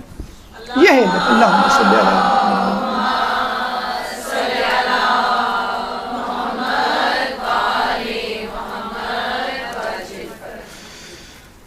تو شیطان اپنی پرستی سے مایوس ہو چکا ہے، شیطان شرک کے علاوہ تمام گناہوں پہ راضی ہے۔ اس کا مطلب کیا ہوا؟ مسلمان کبھی شرک نہیں کرے گا۔ اب شرک کا پہاڑا پڑھنے والے، اس کا ڈھول پیٹنے والے، وسیلہ یا شفاعت کو شرک کے مترادف قرار دینے والے خود دیکھ لیں کہ جتنا پریشان رہتے ہیں وہ کہ مسلمانوں میں شرک پھیل رہا ہے، مسلمانوں میں شرک پھیل رہا ہے۔ رسول نے خود کہہ دیا کہ مسلمانوں میں شرک نہیں ہوگا، ہاں دوسرے گناہوں کے لیے شیطان پوری کوشش کرے گا۔ ایک چھوٹے، اب گناہوں کی لسٹ اگر ہم لکھنے بیٹھ جائیں تو وہ درس اس میں نکل جائے گا۔ ایک چھوٹے سے گناہ، چھوٹا تو گناہ نہیں کہنا چاہیے، لیکن چونکہ اس کو ریائے شرک اصغر کہتے ہیں اس لیے ذہن میں آیا۔ کتنا بڑا گناہ ہے ریاکاری؟ ریاکاری کیا ہے؟ شرک اصغر ہے۔ ابھی بقرعید میں 2 دن باقی ہیں، گلی کوچوں میں کیا نہیں ہو رہا مجھے بتلائیے۔ آپ گھر میں بیٹھے ہوتے ہیں، چھن چھن چھن ٹھک ٹھک ٹھک چیخ پکار کی آوازیں، کیا ہو رہا ہے؟ گائے کو گھما رہے ہیں۔ آپ نکلتے ہیں دیکھتے ہیں کہ جو ہے وہ جانوروں کی کیٹ واک ہو رہی ہے، فلاں چوراہے پہ سب گائے جمع ہیں۔ کیوں؟ محلے کی مس کاؤ کا مقابلہ ہو رہا ہے، سب سے اچھی کاؤ کس کی ہے؟ ہو رہا ہے نہیں ہو رہا؟ ہماری میں واٹس ایپ پہ کیا ہو رہا ہے؟ منہ دکھائی کس کی؟ جانور کی۔ یہ ہم نے جانور لیا، دیکھنے آ جائیں۔ اور جو نہیں دیکھنے گیا، ہم نے تو واٹس ایپ پہ پکچر بھی بھیجی تھی، آپ ہمارا جانور نہیں دیکھنے آئے، ہم آپ سے ناراض ہیں۔ جیسے دلہن کی منہ دکھائی میں اگر کوئی رشتہ دار نہ شریک ہو کہ بھائی میں نامحرم کو نہیں دیکھتا، اس سے لوگ ناراض ہو جاتے ہیں۔ تو واٹس ایپ پہ جانور کی منہ دکھائی ہو رہی ہے، تو یہ کیا ہے؟ جانور اتنے لاکھ کا، جانور اتنے لاکھ کا، اور ہم نے اتنے کا لیا، ہم نے اتنے کا لیا۔ اس کے بعد پہلے جانور کو چارہ کھلا رہے ہیں اور اس کے بعد جانور کا گوشت تکہ پارٹی کی صورت میں۔ ابھی آپ دیکھیے گا کارمینہ، حاجمولہ سب بلیک میں مل رہی ہوگی، اور سب جو ہے ٹی وی کے آگے بیٹھے ہوں گے ٹوٹ کے دیکھنے کے لیے گوشت کیسے گلائیں، گوشت کیسے، گوشت نہ ہوا، مومن شقی مومن کا دل ہو گیا کہ گلنے کو نہیں آ رہا۔ تو کبھی آپ نے خمس اور زکوٰۃ کی نمائش نہیں کی کہ ہم نے اتنا خمس نکالا ہو تو کرے نا، لیکن جانور چونکہ ایک نمائشی مستحب، ٹھیک ہے، اپنی فضیلت ثواب اپنی جگہ پہ، لیکن یہ جو ابھی خیر کہنا تو نہیں چاہیے، ہم آ رہے تھے رستے میں ڈارک براؤن قسم کے اونٹ نظر آئے، بڑے خوش ہوئے کہ ماشاءاللہ اتنے اچھے اونٹ پاکستان میں۔ پہلے کہ آدمی پیچھے اس کو برش کر رہا ہے براؤن رنگ کا، یہ ہو رہا ہے، جانوروں پہ برش ہو رہا ہے، پینٹ ہو رہا ہے کہ خوشنما اچھے نظر آئیں۔ تو ہم ریاکاری میں ہر دیکھیں، ہر سنت ابراہیم کو، سنت رسول کو، سنت ائمہ کو، ہر چیز کو ریاکاری میں، دنیا پرستی میں بدل دیا گیا ہے۔ یوم عرفہ کے اعمال کسی کو نہیں یاد ہوں گے، محلے کی ہر گائے کی قیمت ہر بچے سے پوچھ لیں آپ، فلاں کی گائے اتنے کی، فلاں کی گائے اتنے کی، فلاں کی۔ بیٹا عرفہ کے دن کیا کیا کرنا ہوتا ذرا بتاؤ، عرفہ یہ کیا ہوتا؟ وہ تو وہاں پہ ہوتا، ہمارے لیے کوئی اعمال نہیں ہے۔ ساری رات بچے گھوم رہے ہوتے ہیں، کراچی کے پورے علاقوں میں یہی حال ہے، شب بیداریاں ہو رہی ہیں، لیکن عرفہ کے اعمال کے لیے، شب عرفہ کے لیے، عرفہ کے روزے کے لیے کوئی فکر نہیں کر رہا۔ تو یہ سب کیا ہے؟ شرک اصغر ہے، یہ سب کیا ہے؟ گناہ ہے۔ شیطان کو معلوم ہے یہ مسلمان شرک تو نہیں کرے گا، دوسرے گناہ تو کرے گا، اور شیطان نے کہہ دیا ہے، اس کا جملہ قرآن میں موجود ہے کہ میں تیری صراط مستقیم پہ بیٹھوں گا، میں شراب خانوں پہ، سینما ہالز میں، جوا خانوں میں نہیں بیٹھوں گا، میں تو مسجد میں بیٹھوں گا، میں امام بارگاہ میں بیٹھوں گا، میں مدرسے میں بیٹھوں گا، میں جو ہوں نماز پڑھنے والے کے پیچھے جاؤں گا، میں قربانی کرنے والے کے پیچھے جاؤں گا، تاکہ اس کو روکوں، اگر روک نہ سکوں تو ریاکاری پیدا کر دوں. یہ آخری حربہ ہوتا ہے. کچھ لوگوں کو آپ کو سن کے حیرت ہوگی، علماء عالم فرماتے ہیں کہ شیطان باقاعدہ فجر کے لیے اٹھاتا ہے، نماز شب کے لیے اٹھاتا ہے. کیوں؟ کہ وہ اس نماز شب پہ فخر کرنے لگے کہ میں نماز شب پڑھتا ہوں، کوئی نہیں پڑھتا، میں جنتی ہوں، باقی سب جہنم، میں فجر پڑھتا ہوں، میں اول وقت. تو یہ عبادت کا گناہ آپ کو جہنم میں لے جائے گا. تو اس بات کا خیال رکھیے کہ اگر آپ کسی نیکی کو کرنے میں کامیاب ہو گئے تو ہنوز دلی دور است، there are lot of slips between the cup and the lips. ابھی بھی آپ اغوا ہو سکتے ہیں. اور مجھے بتائیے، چور یا ڈکیت کسی جھگی میں ڈاکہ ڈالتا ہے، کسی بڑے بنگلے پہ ڈاکہ ڈالے گا نا، یہاں زیادہ پیسے ملیں گے مجھے، یہاں زیادہ مال ہوگا. تو مومن کی جیب، مومن کی کمائی، مومن کی نیکی پہ دھاوا ڈالے گا. بولے گا شیطان، کیوں؟ کہ اس کے پاس نیکیوں کا خزانہ ہے، شیطان کو نیکیاں تو چاہیے. گناہگار فاسق کے پاس کیوں وہ آئے گا اس کو بہکانے کے لیے؟ تو شیطان اپنی پرستش سے مایوس ہو چکا ہے، شیطان شرک سے مایوس ہو چکا ہے، لیکن اور گناہوں پر ابھی بھی آمادہ ہے اور مومن کو بھی آمادہ کر رہا ہے. تو اس شیطان سے بچیے. حجت الوداع کے اہم پیغام، اہم ترین پیغام کو سمجھیے. اس کے بعد 5واں پیغام، امانت داری. رسول فرماتے ہیں کہ جو شخص کسی سے امانت لے اس کو واپس کر دے. مجھے بتائیے، رسول اپنی اعلان رسالت سے پہلے کیا مشہور تھے؟ صادق اور امین. کیا انہوں نے خود اپنے آپ کو انٹروڈیوس کروایا تھا کہ میں صادق ہوں، میں امین ہوں، مجھے صادق اور امین کہہ کے بھی پکار سکتے ہو، نام میرا محمد ہے؟ رسالت کا اعلان کیا، صادق اور امین ہونے کا اعلان کروایا اپنے کردار سے، تاکہ لوگ اعلان ہونے کے بعد جھوٹا نہ کہیں، کوئی اور بہانہ بنا دیں، جھوٹا نہ کہیں. ہمیں فخر ہے کہ جس شخص نے اپنے آپ کو صادق کہلوایا، ہم اس کے ماننے والے ہیں، اس کی سنتوں پر چلنے والے ہیں، کیونکہ وہ کبھی جھوٹ نہیں بولا کرتا تھا، کبھی اس نے جھوٹ نہیں بولا.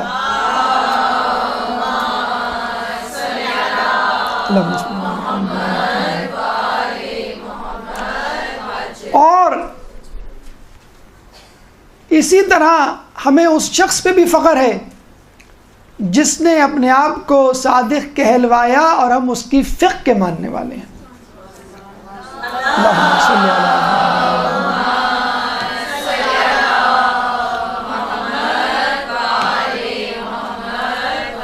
ہمارا پہلا صادق ہمیں مسلمان بنا گیا، اور ہمارا دوسرا صادق ہمیں فقہ جعفریہ کا ماننے والا. تو مسلمان بننا ہے تو پہلے صادق کے پاس جاؤ، اور مومن بننا ہے تو دوسرے صادق کے پاس آؤ. تو جو صادق ہوتا ہے وہ جھوٹ نہیں بولتا، اور جو لقب ہوتا ہے انسان خود نہیں رکھتا. اس کی صفات درجہ کمال پہ اس طرح پہنچ جاتی ہیں کہ لوگ مجبور ہو جاتے ہیں اس کو اس صفت سے پکارنے پر. امانت داری اور جھوٹ، امانت داری اور سچ، یہ دو ایسی خوبیاں ہیں اگر کسی انسان میں پیدا ہو جائیں تو وہ ہر دل عزیز ہو جاتا ہے. امانت داری کے حوالے سے اگر آپ کو کسی محلے کی امانت داری دیکھنا ہو من حیث المجموعی، تو اس محلے میں کنڈے دیکھ لیجئے کتنی لوگ خیانت کر رہے ہیں، کتنے لوگ جو ہے امانت دے رہے ہیں. کسی کی چیز کو بلا اجازت استعمال کرنا یہ بھی خیانت ہے. کسی کا موبائل اٹھا لیا آپ نے، SMS پڑھنا شروع کر دیا اس کے، یہ بھی خیانت ہے. کسی نے آپ کو لباس دیا، پرس دیا کہیں جانے کے لیے، آپ نے دوسری جگہ جانے کے لیے بھی وہ استعمال کر لیا، یہاں پہ خیانت شروع ہو گئی. کسی نے آپ کو کوئی چیز استعمال کرنے کی، آپ نے جو ہے کسی اور کو دے دی، یا کسی خاص کام کے لیے استعمال کرنے کی دی، آپ نے کسی اور کام میں بھی استعمال کر لی، یہ بھی خیانت ہے. نماز نہیں ہوتی، وضو نہیں ہوتا اگر غصبی پانی سے وضو کیا جائے، اس جگہ نماز نہیں پڑھ سکتے. ہم جو یہاں پہ جو ہیں اپنے گھروں پہ قبضہ کر کے بیٹھے ہوئے، دوسروں کے گھروں پہ لینڈ مافیا ہیں، اور لینڈ مافیا کے علاوہ بھی جو لوگ کسی کی جگہ پہ قبضہ کر کے بیٹھ جائیں، ان کے ہاں نمازیں قبول نہیں ہوتی ان کی جگہ پہ. جھوٹ، ہمارے معاشرے میں کتنا جھوٹ بولا جاتا ہے اس کا اندازہ ایک سمپل سے ٹیسٹ سے لگا سکتے ہیں. 2 سوالات میں آپ کو بتاتا ہوں. ایک مردوں سے کیا جاتا ہے, ایک عورتوں سے. پتہ چل جائے گا کہ کون کتنا سچا ہے. عورتوں سے ان کی عمریں پوچھ لیں, مردوں سے ان کی سیلری. صاف پتہ چل جائے گا کہ کون کتنا سچا ہے. اچھا ہم ہی نہیں, مغرب بھی اس کرپشن میں, اس جھوٹ میں ملوث ہے. آپ پوچھیں وہاں پہ رہنے والوں کو. اچھا وہاں پہ ہر چیز کی انشورنس ہوتی ہے. گاڑی لی, ایکسیڈنٹ ہو گیا, آپ نے گاڑی واپس کر دی, دوسری گاڑی لے لی. سوٹ کیس لیا, کچھ دنوں بعد واپس کر دیا.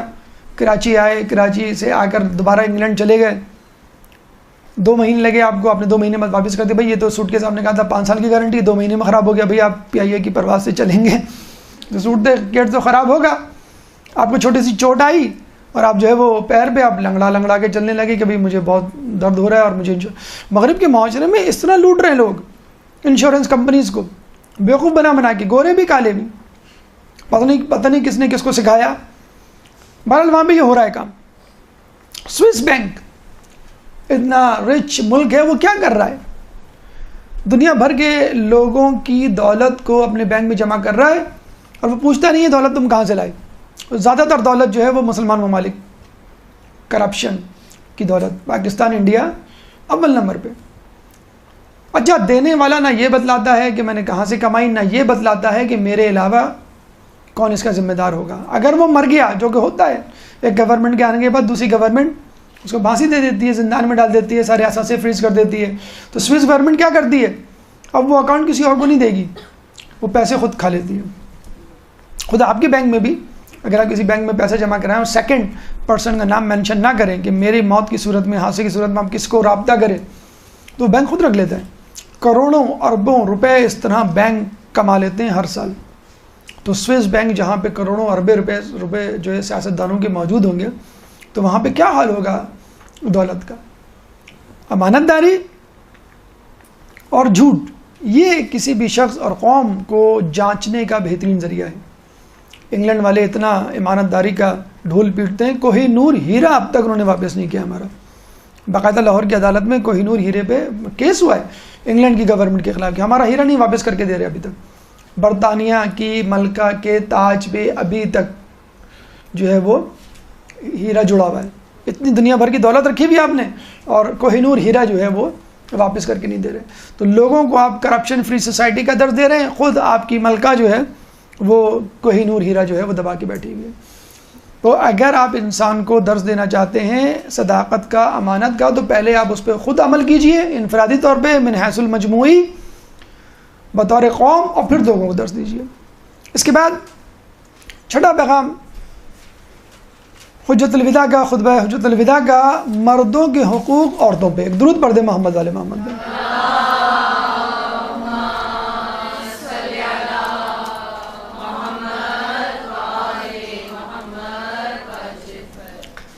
دیکھیے رسول اللہ نے گفتگو کچھ اس طرح کی کہ دیکھو لوگوں, عورتیں تمہارے پاس اللہ کی امانت ہیں.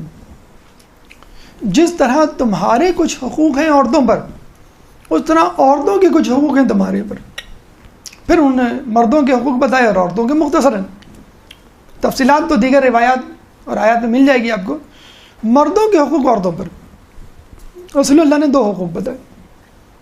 اپنے عزت و ناموس کی حفاظت کرنا اور نیکی کے کام میں اطاعت کرنا. دیکھیں ایک فطری بات ہے کہ عورت باحیا ہوتی ہے, چاہے وہ بے دین ہی کیوں نہ ہو, چاہے وہ غیر مسلم ہی کیوں نہ ہو, جہاں پہ حجاب نہیں ہوتا وہاں کی عورت بھی جو ہے وہ باحیا ہوتی ہے. یہ ایک فطری اس کی جو ہے وہ جبلت ہے, ایک اللہ نے ودیعت کیا ہے اس میں. ابھی جیسے کہ بتلایا گیا آپ کو پچھلے درس میں شاید کہ ابراہیم علیہ السلام جب بی بی سارہ کو لے کے جا رہے تھے تو صندوق میں بند کر کے لے کے گئے. وہ یہ ان کی مردانگی غیرت, مردانہ غیرت تھی, جس نے گوارا نہیں کیا کہ مصر کے حکام جو ہے میری عورت پہ, میری بیوی پہ غلط نگاہ ڈالیں. آپ مولا علی جب کوفے میں آتے ہیں تو کیا کہتے ہیں بے پردہ عورتوں کو دیکھ کے, ایک کوفے کے مردوں تمہاری غیرت کو کیا ہوا. یہ فطری غیرت ہے, اس کا اسلام سے بھی کوئی تعلق نہیں ہے. اسلام نے اس کو مزید سنوار دیا ہے, اس کی علت بتلا دی, اس کے اثرات واضح طور پہ آپ کو سمجھا دیے. ہر مرد یہ چاہتا ہے کہ میری عورت با حیا ہو، با عصمت ہو۔ عورت کی عصمت کے حوالے سے اب جیسے ہم نے تذکرہ کیا کہ جس سوسائٹی میں سود لیا جائے گا وہاں بے حیائی عام ہوگی، مطلب جیسے ہم نے کہا کہ نیکیوں سے روکا جائے گا، اسی طرح شراب پینے والے، سور کا گوشت کھانے والے اور خود ان حرکتوں میں ملوث افراد کہ ہاں اس بے حیائی کو دیکھا جاتا ہے۔ مثال اگر آپ کو دی جائے، اسرائیل جس کے بارے میں کہا جاتا ہے کہ وہاں پہ ہر سال 500 PhDs پیدا ہوتے ہیں، تعلیم یافتہ ملک ہے نا، اسلامی ممالک کو تو کہہ دیا جاتا ہے آپ لوگ بیکورڈ ہیں، آپ جو ہیں وہ دقیانوسی ہیں، آپ جو ہیں 1400 سال پرانے مذہب پہ عمل کر رہے ہیں، اس لیے آپ کی عورتیں جو ہیں وہ پردے میں ہیں، ان کو پتہ ہی نہیں دنیا میں کیا ہو رہا ہے۔ آپ کو معلوم ہے کہ اتنا تعلیم یافتہ ہونے کے باوجود اسرائیل کی عورتوں کا کیا حال ہے؟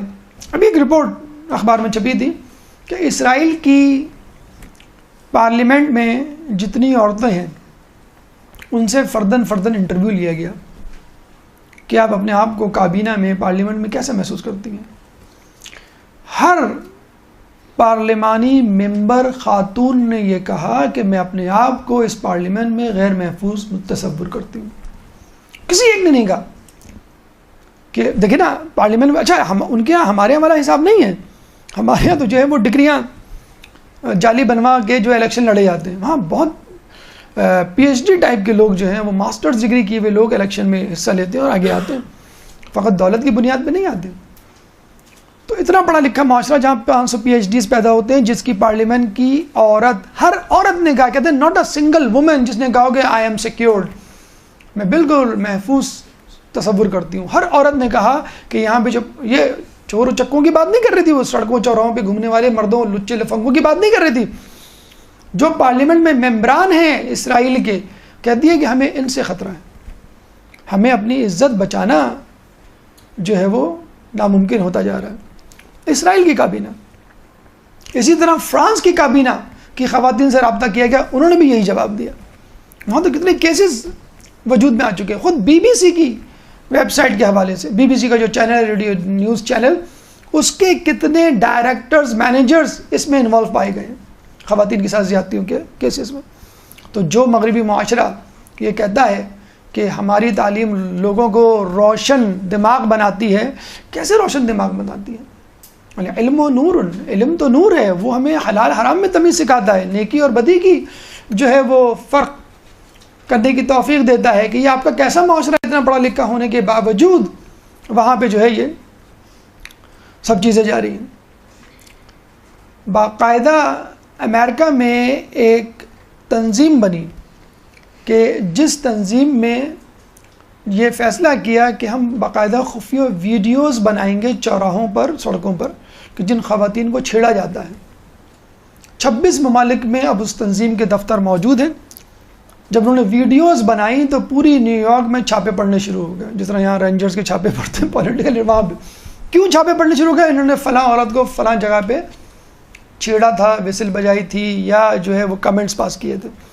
تو یہ نیو یارک جیسے شہر میں، جس کو آپ کہتے ہیں پڑھا لکھا ملک ہے، پڑھا لکھا شہر ہے، وہاں یہ سب کچھ ہو رہا ہے۔ تو اس کا مطلب کیا ہوا کہ اسلامی تعلیمات انسان کو متقی پرہیزگار بناتی ہے، عورت کو باحیا بناتی ہے، اور مرد کو اپنی نگاہیں کنٹرول کرنے کی توفیق دیتی ہے، اور وہ باہر کی عورتوں کو بھی ایسا ہی سمجھتا ہے جس طرح کہ اپنی گھر کی عورتوں کو سمجھتا ہے۔ ایک درود پڑھ دے محمد والے محمد۔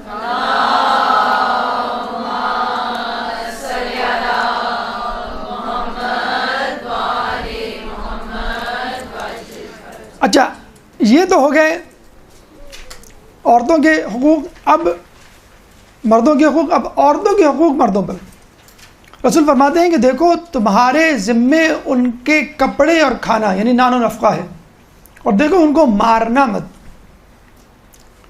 یہ اسلام میں باقاعدہ اصول ہے کہ اگر آپ کسی خاندان سے لڑکی کو بیاہ کے لاتے ہیں تو اب اس کا رکھ رکھاؤ اس خاندان کے مطابق کرنا ہوگا۔ وہ جس قسم کے کپڑے پہنتی تھی، جس قسم کے میوے کھاتی تھی، یا تو آپ پہلے سے بات کر لیجئے کہ بھئی میرے گھر میں کچھ نہیں ہے، میری تنخواہ اتنی ہے، بجٹ اتنا ہے، تو میں یہ دے سکتا ہوں۔ ورنہ عورت کا یہ حق ہے، وہ مانگ سکتی ہے، چھوڑ دے ایک الگ بات ہے، اور جہاں تک مارنے کی بات ہے تو یہ کہا جاتا ہے کہ جو مرد اپنی عورت پر ہاتھ اٹھائے وہ تماچا مارتا ہے اپنی مردانگی پر. اگر آپ کو غصہ اتارنا ہے تو اپنے جیسے مردوں پر، اپنے جیسے طاقت کے حامل لوگوں پر غصہ اتاریے. ایک عورت جو کمزور ہے جسمانی یا بدنی اعتبار سے، آپ اس پہ غصہ اتار کے ناحق اپنی مردانگی کا ثبوت دے رہے ہیں. تو عورتوں کے حوالے سے کہا جاتا ہے کہ اگر کسی مرد کے بارے میں معلوم کرنا ہو کہ وہ نیک ہے کہ نہیں، اس کے گھر والوں کی، اس کے گھر کی عورتوں سے اس کے بارے میں پوچھو. یہ بالکل فیکٹ بات ہے. اگر انسان حقیقت میں نیک ہوگا تو وہ ان لوگوں سے بھی نیکی کا برتاؤ کرے گا جو اس کے ماتحتین ہیں، جن سے اگر وہ نیکی نہ بھی کرے تو کوئی فرق نہیں پڑتا. احسان اور نیکی کے بارے میں کہا جاتا ہے کہ اصل احسان یا نیکی وہ ہے کہ تم اس سے کرو جس سے کسی بدلے کی توقع نہ ہو. دوستوں سے تو آپ ہنس کے بات کریں گے، دوستوں سے تو آپ نیکی کریں گے، لیکن گھر والوں سے نیکی کر کے آپ کو معلوم ہے ریٹرن تو ملنا نہیں کہ میں نیکی کیوں کروں، کیوں میں پولائٹنس یا اخلاق کچھ کا جو ہے وہ پولائٹنس کا یا اخلاق کا یا مظاہرہ کروں. تو مردوں کو چاہیے اپنا کرائٹیریا، اپنے اخلاق کا کرائٹیریا اپنی عورتوں کو بنائیں. اگر ان کی گھر کی عورتیں ان کے مردوں کی تعریف کرتے ہیں تو یقیناً وہ بھی تعریف کے قابل ہیں. اس کے بعد رسول اللہ نے 8واں پیغام جو دیا وہ حرمت کعبہ کے حوالے سے، احترام مومن کے حوالے سے، بلکہ 8واں پیغام تھا قرآن و عطرت. انی تارکن فیکم الثقلین کتاب اللہ و عطرتی ما ان تمسکتم لا تضلوا بعدی، کہ میں تمہارے درمیان 2 گراں قدر چیزیں چھوڑ جا رہا ہوں، اگر تم ان سے متمسک ہو گئے تو کبھی گمراہ نہیں ہوگے حتیٰ کہ مجھ سے حوض کوثر پہ ملاقات کیوں نہ کر لو. لوگوں نے قرآن و سنت، قرآن و عطرت کہا تھا، رسول اللہ نے اس کو بدل کے قرآن و سنت کر دیا. حدیث یا سنت مجھے بتلائیے ہمیں کہاں سے ملے گی؟ کوئی کر کے دکھائے گا نا ہم کو، کوئی قول کے ذریعے ہمیں سنت کو پہنچائے گا. ہم کس کے قول پہ اعتبار کریں؟ اس کے قول پہ اعتبار کریں جو باعصمت ہے اور کسی گناہ کا مرتکب نہیں ہوا، یا اس پہ اعتبار کریں جو گناہ کا احتمال رکھتا ہے؟ اسی وجہ سے قرآن و عطرت کو چھوڑ کر، یعنی دونوں کو بیک وقت پکڑنا ہے. کسی ایک کو پکڑیں گے تو گمراہ ہو جائیں گے. جس نے قرآن کو پکڑا وہ خوارج کہلائے، جس نے فقط حدیث کو پکڑا وہ غالی کہلائے. کیونکہ حدیثیں تو جو ہیں وہ گڑی بھی ہیں. جب تک ان کو قرآن کے میزان میں نہیں پرکھا جائے گا کیسے پتہ چلے گا کون سی حدیث ٹھیک ہے کون سی حدیث غلط ہے؟ لوگوں کے بنائے ہوئے ایک امام فرماتے ہیں کہ دیکھو، اگر میری بتائی ہوئی کوئی بات تمہیں قرآن و سنت کی مخالفت میں لگے تو اس کو دیوار پہ دے مارنا. اور اللہ کے بنائے ہوئے امام نے کیا کہا کہ دیکھو، میری بتائی ہوئی کوئی بات تمہیں قرآن کی مخالفت میں لگے تو اس کو دیوار پہ دے مارنا، اور یہ سمجھ لینا کہ یہ میں نے کہا ہی نہیں. ہمارا امام خدا کا بنایا ہوا منتخب نمائندہ کبھی غلطی نہیں کر سکتا، نہ قول میں نہ فعل میں. جبکہ سنت کی اگر آپ بات کریں تو سنت کس کے ذریعے پہنچے گی؟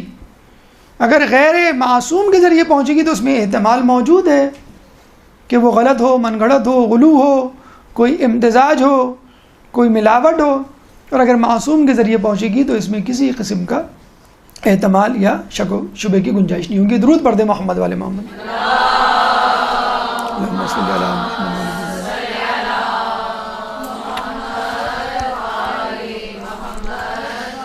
احترام مومن کو کس لطیف انداز سے رسول اللہ نے سمجھایا وہ قابل دید ہے. رسول نے فرمایا اصحاب سے کہ آج کون سا دن ہے؟ لوگوں نے کہا آج محترم دن ہے. رسول نے کہا یہ کون سا مہینہ ہے؟ لوگوں نے کہا یہ محترم مہینہ ہے. رسول نے کہا کہ یہ کون سی جگہ ہے یا شہر ہے؟ تو لوگوں نے کہا یہ محترم شہر ہے. رسول نے کہا کہ جان لو کہ تمہاری یا ایک مومن کی جان و مال دوسری مومن کی جان و مال دوسری مومن کے لیے حرام ہے. یعنی کسی کی جان، کسی کا مال دوسرے کے لیے حرام ہے. نہ اس کی جان لے سکتا ہے، نہ جو ہے اس کا مال لے سکتا ہے. آپ دیکھ لیجئے ہمارے معاشرے میں بہت افسوس کے ساتھ کہنا پڑتا ہے، ایک چھوٹی سی بات ہے، کہنے کو بہت چھوٹی لگتی ہے لیکن اتنا زیادہ ہمارے معاشرے میں رائج ہو چکی ہے کہ باقاعدہ لوگ نفسیاتی مریض بنتے جا رہے ہیں. کیا؟ ایک دوسرے کا مذاق اڑانا، جملے بازی، طنز، تنقید، خامی. جب بات کی جائے، پوچھا جائے تو فوراً کہہ دیا جاتا ہے کہ بھئی ہم نے تو مذاق کیا تھا. بچوں میں نہیں، بڑوں میں ہوتا ہے، سمدھیوں میں ہوتا ہے، سمدھانوں میں ہوتا ہے، نند میں ہوتا ہے، بھابھیوں میں ہوتا ہے، ساس بہو میں ہوتا ہے. یہ جملے بازی اور طنز اور تنقید بچوں میں نہیں رہی، بڑوں کا حصہ بن چکا ہے. اور یہ باتیں دل میں گھر کر جاتی ہیں، دل میں ہمیشہ رہتی ہیں. کہتے ہیں امیر مختار اور عمر سعد کی دشمنی مدرسے کے زمانے سے تھی. مدرسے سے تو میں چل رہی تھی. اب ایک کا رجحان دین کی طرف تھا، ایک کی طرف نہیں تھا، ایک کا دین کی طرف رجحان نہیں تھا. جس کا نہیں ہوتا ہے تو وہ بالکل دین سے نابلد ہو جاتا ہے. کیوں؟ کہ وہ چاہتا نہیں کہ میں وہ کام کروں جو اس کو پسند ہے.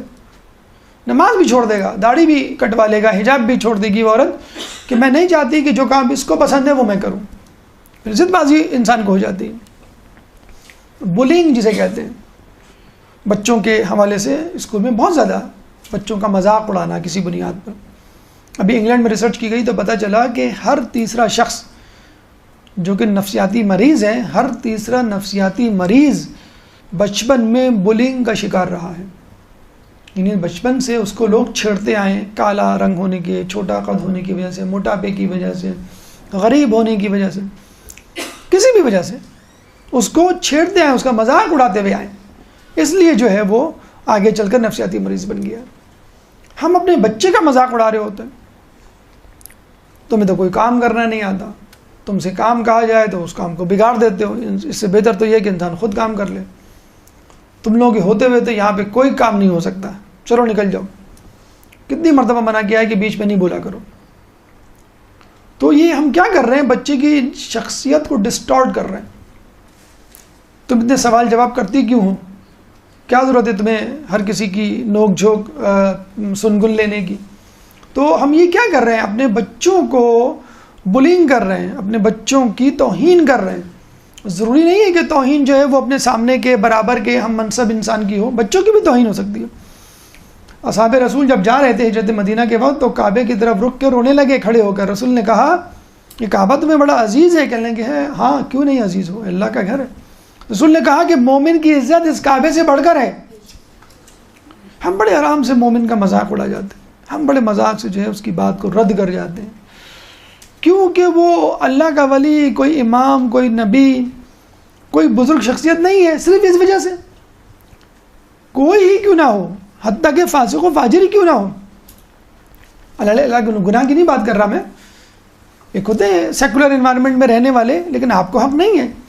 غیبت اگر کوئی کر رہا ہو، جس کے بارے میں کہا جاتا ہے کہ اگر کوئی غیبت کر رہا ہو اور اس کو بھری محفل میں آپ ٹوک دیں بدتمیزی سے کہ بھئی کیا تم ہر کسی کی غیبت لے کے بیٹھ جاتے ہو، یہ آپ نے بے احترامی کر دی اس مومن کی اور اس سے بڑا گناہ کر دیا. وہ تو فقط غیبت کر رہا تھا، آپ نے جو ہے توہین کر کے کعبے کو ڈھا دیا. ہم بڑے مزے سے جو ہے وہ لوگوں کے سامنے محفل میں اپنے بچے کو ڈانٹ دیتے. کتنی مرتبہ تم کو منع کیا ہے کہ میوزک نہ سنا کرو، کتنی مرتبہ منع کیا ہے کہ تم یہ پروگرام نہ دیکھا کرو. آپ اکیلے سے بھی تو سمجھا سکتے ہیں اس کو. کھانے کی ٹیبل پہ کھانا شروع ہوتا نہیں ہے باپ کے سامنے، آپ بچے کے. بتاؤں تم کو تمہارے باپ کو آج تم نے کیا کیا؟ پورے کھانے کی ٹیبل پہ جو ہے اس کی رودات جو ہے فلم چل رہی ہوتی ہے. یہی بات آپ اکیلے میں بھی سمجھا سکتے ہیں. یعنی آپ اور آپ کا بچہ، اس کا کوئی بہن بھائی ساتھ نہ ہو. بہن بھائی ساتھ ہوگا تو بس اس کی بے عزتی ہو گئی. اب اس کو یاد رکھے گا، ان اکھیوں سے اس کو دیکھ رہا ہوگا اور کہے گا ٹھیک ہے بیٹا تم نے شکایت لگائی ہوگی، اب کل میں تمہاری بات بتاؤں، وہ اپنی بات بتانا، اس کی بات بتانا. تو دونوں ایک دوسرے کی سیکریٹس آؤٹ کر رہے ہوتے ہیں. قصور ان کا نہیں ہے، قصور ہمارا ہے کہ ہم نے بچے کو مجبور کیا. سر عام کہتے ہیں کہ بچے کو رنگے ہاتھوں بھی نہیں پکڑنا چاہیے کوئی گناہ کرتے ہوئے. تم چھاپا مارتے ہیں نا، کمرہ کا دروازہ کھول دیتے ہیں، کیا دیکھ رہے ہو، چلو جاؤ، اور خود دروازہ کر کے بیٹھ گئے. تو بھائی یہ ایسا نہ کریں. آپ بچے کو جو ہے سر عام ڈانٹ کے رنگے ہاتھ پکڑ کے اس کی ساری عزت دار کر رہے ہیں. ہم میں سے کون ہے یہ جو دعویٰ کرے ہم نے زندگی میں کوئی گناہ نہیں کیا، چھوٹا یا بڑا؟ بھائی معصوم ہے ہی نہیں کوئی. تو جب آپ خود کہتے ہیں کہ بھئی ہم بھی گناہ گار ہیں تو بچہ بھی گناہ گار ہے. اور آپ کے زمانے میں یہ WhatsApp, internet, Facebook, T V channels, smart phones نہیں ہوا کرتے تھے. اسمارٹ لوگ ہوا کریں لیکن اسمارٹ فونز نہیں تھے. تو گناہوں کے ذرائع زیادہ ہو گئے ہیں. تو تھوڑی سی رعایت دیجیے اپنے بچوں کو. اس کا مطلب یہ نہیں کہ بچے کو گناہ کرنے دیجیے. اتنی زیادہ سختی، اتنا زیادہ جو ہے وہ آپ سرزنش کریں گے تو وہ اسپرنگ کی طرح دوبارہ واپس آئے گا، سمجھانے والے انداز سے اور اکیلے میں. یا یقین کیجیے کہا یہ جاتا ہے، بہت اچھا سا اصول ہے تربیت کا، کہ تعریف سب کے سامنے اور ڈانٹ یا اصلاح تنہائی میں. اصلاح کرنی ہو تو تنہائی میں کریں. یقین کریں بچے پہ بالکل لائک اے بلٹ، جسے تیر نشانے پہ لگتا ہے اس طرح اثر ہوگا. آپ اس کی فیس ریڈنگ کر کے دیکھ لیجئے. آپ جو سب کے سامنے جو اس کو لتاڑ رہے ہوتے ہیں، آپ سمجھ رہے ہوتے ہیں آپ کے چیخ چلانے سے بچہ بہت سمجھ رہا ہوگا، پڑوس میں تو آواز چلی جاتی ہے آپ کی کہ ان کے گھر میں آج جو ہے وہ تھرڈ ورلڈ وار ہوئی ہے، لیکن اس بچے پہ کوئی اثر نہیں ہوگا. ایک درود پڑھ دیں محمد والے محمد.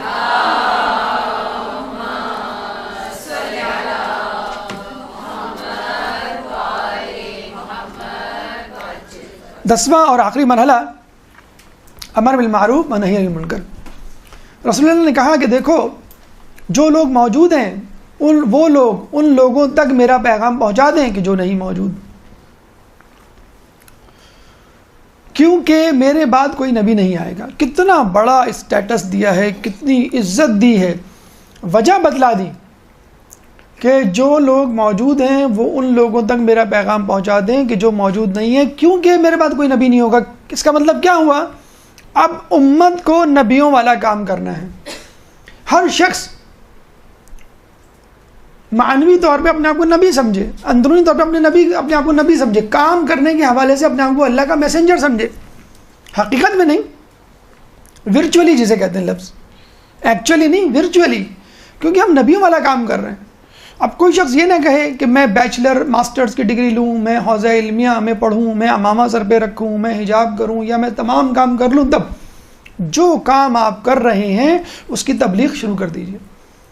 جب یہ آیت اتری یا ایھا الذین آمنوا قوا انفسکم واہلیکم نارا وقودھا الناس والحجارہ، کہ ایمان والوں بچاؤ اپنے آپ کو اور اپنے گھر والوں کو جہنم کی آگ سے کہ جس کا ایندھن انسان اور پتھر ہوں گے.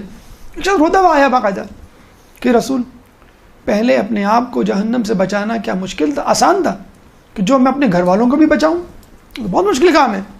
تو رسول نے کہا کہ بس تم جو کرتے ہو، جو کرتے ہو وہی اپنے گھر والوں کو کرنے کو کہو. آپ کو کون کہہ رہا ہے کہ پورا جو ہے وہ قرآن کھول کے بیٹھ جائیں اور پوری جو ہے وہ کافی اور تہذیب استفسار کی کتابیں بحر الانوار کھول کے بیٹھ جائیں؟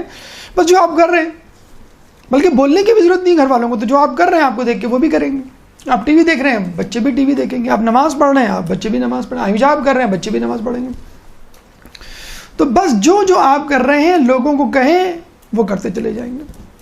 تو امر بالمعروف و نہی عن المنکر کا فریضہ آپ کو انجام دینا ہے. اتنا افسوس کے ساتھ کہنا پڑتا ہے آج کل ماؤں نے ایک عجیب ٹرینڈ بنا لیا ہے. ماؤں کی اسپیشلی میں بات کر رہا ہوں، انہوں نے عجیب ایک ٹرینڈ بنا لیا ہے. کیا؟ ٹیبلٹس. مائیں بچوں کو ٹیبلٹس دینے لگی ہیں آج کل. گولی والی ٹیبلٹس نہیں، آئی پیڈ اور وہ ٹیبلٹ جو ہوتا ہے. بچہ اس میں جو ہے وہ پویم سن رہا ہے، بچہ اس میں جو ہے وہ کارٹون دیکھ رہا ہے اور تمام چیزیں. اتنا لوگ بچے شوقین ہو گئے ہیں کہ وہ آس پاس دیکھتے ہی نہیں کہ کیا ہو گیا ہے. اچھا وہ سب نا میلوڈی ہوتی ہے، ہارمونی اس میں ایک ہوتا ہے، ایک اس میں ایک نغمگی ہوتی ہے. اب اس کو قرآن کی قدرت بھی اچھی نہیں لگتی، منقبت بھی اچھی نہیں لگتی، نوحہ بھی نہیں اچھا لگتا. کیوں؟ اس میں میوزک نہیں ہوتی. اتنی میوزک ہوتی ہے کارٹونز میں، اور جو رائمز جسے ہم کہتے ہیں، جو بچے پوئمز وغیرہ پڑھتے ہیں. تو اچھا پھر کارٹون نکولڈن جو کارٹون ہے اس کے بارے میں آپ سن لیں. اس قسم کی سیریز آئی ہوئی ہیں جس میں باقاعدہ جو گے میرجز کو پروموٹ کیا جا رہا ہے. تو یہ ہمارے معاشرے میں میڈیا کے ذریعے تبلیغ شروع ہو چکی ہے شیطان کی. اگر آپ نے تھوڑی سی بھی دیر کی، شیطان اچک لے گا آپ کے بچوں کو. اور آپ تو خود اپنے بچوں کو حوالے کر رہے ہیں. 8 سال کا بچہ، 10 سال کا بچہ اسمارٹ فون لے کے گھوم رہا ہے.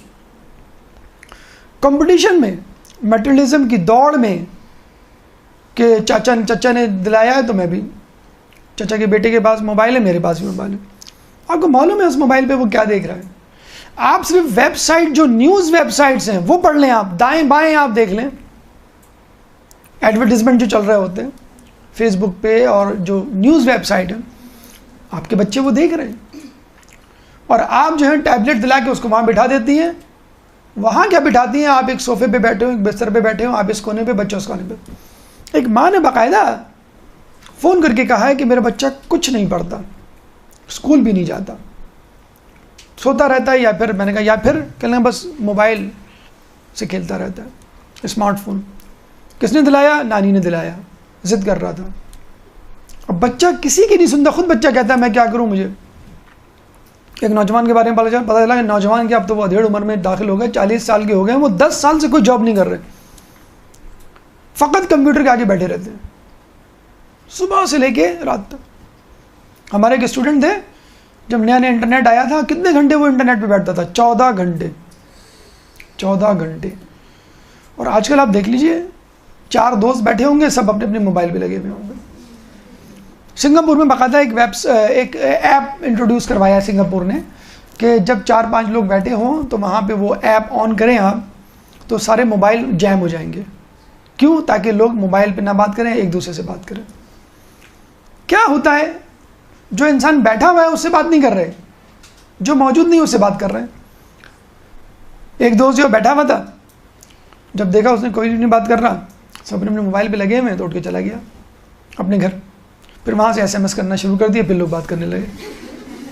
کہیں گے تم اٹھ کے کیوں چلے گئے؟ کہنے لگے یہ آج کل اسٹائل ہو گیا ہے کہ جو موجود نہ ہو اس سے بات کرو. اس لیے میں نے کہا کہ میں تم لوگوں کے سامنے کیا بیٹھوں، تو اپنے گھر آ گیا، اپنے گھر سے تم کو موبائل پہ SMS کر رہا ہوں. حد درجے بے وقوفی ہے کہ جو سامنے بیٹھا ہوا ہے اس سے بات نہیں کر رہے. خیر یہ بات میاں بیوی کے لیے بھی کی جا سکتی ہے، گھر والوں کے درمیان بھی کی جا سکتی ہے کہ گھر والے بیٹھے بھی ہوتے ہیں اور کوئی ٹی وی پہ لگا ہوا ہے، کوئی موبائل پہ لگا ہوا ہے. یقین کریں اتنی بڑی بیماری ہے، اس پہ انشاءاللہ کبھی الگ سے ایک درس ہم لیں گے کہ یہ جو ٹیبلٹ، موبائل، کمپیوٹر. تو سب سے پہلے تو آپ لوگوں سے گزارش ہے جن ماؤں نے ٹیبلٹ دیے ہوئے اپنے، خدا را وہ ٹیبلٹ لے لیں. اسمارٹ فونز دیے ہوئے ہیں، خدا را وہ اسمارٹ فونز لے لیں. ایک وقت مقرر کر دیں بچوں کے لیے، سر ٹی وی کے لیے وقت مقرر ہوتا ہے کہ وہ کبھی بھی نہیں دیکھے گا. اسمارٹ فون کے تو مسئلہ ہی نہیں ہے، آپ چادر کے اندر سے SMS وغیرہ سب کچھ کر رہے ہوتے. جی امی کچھ نہیں، امی میں تو بند کر رہا تھا، وہ تو دیکھ رہا تھا میں SMS آیا کس کا. کوئی مسئلہ ہی نہیں ہے. اسمارٹ فون آپ کے ہاتھ میں. لوگوں کے پاس اسمارٹ فون ہے لیکن خود اسمارٹ نہیں ہے. ہونڈا سیوک ہے لیکن سیوک سینس نہیں ہے. تو سائنسی ایجادات غلط چیزوں کے لیے استعمال ہو رہی ہے، لیکن خود آپ ذمہ دار ہیں بچوں کے ہاتھ میں یہ گیجٹس دے کر ان کی عمر سے پہلے. اس حوالے سے ایک اور بات جو ہم نے علماء اعلام سے سنی اور ہمیں بڑی حیرت ہوئی کہ کتنی بڑی دور کی کوڑی لے کر آئے. کہنے لگے کہ جب امام زمانہ کا ظہور ہوگا، اللہم صلی علی محمد و علی محمد،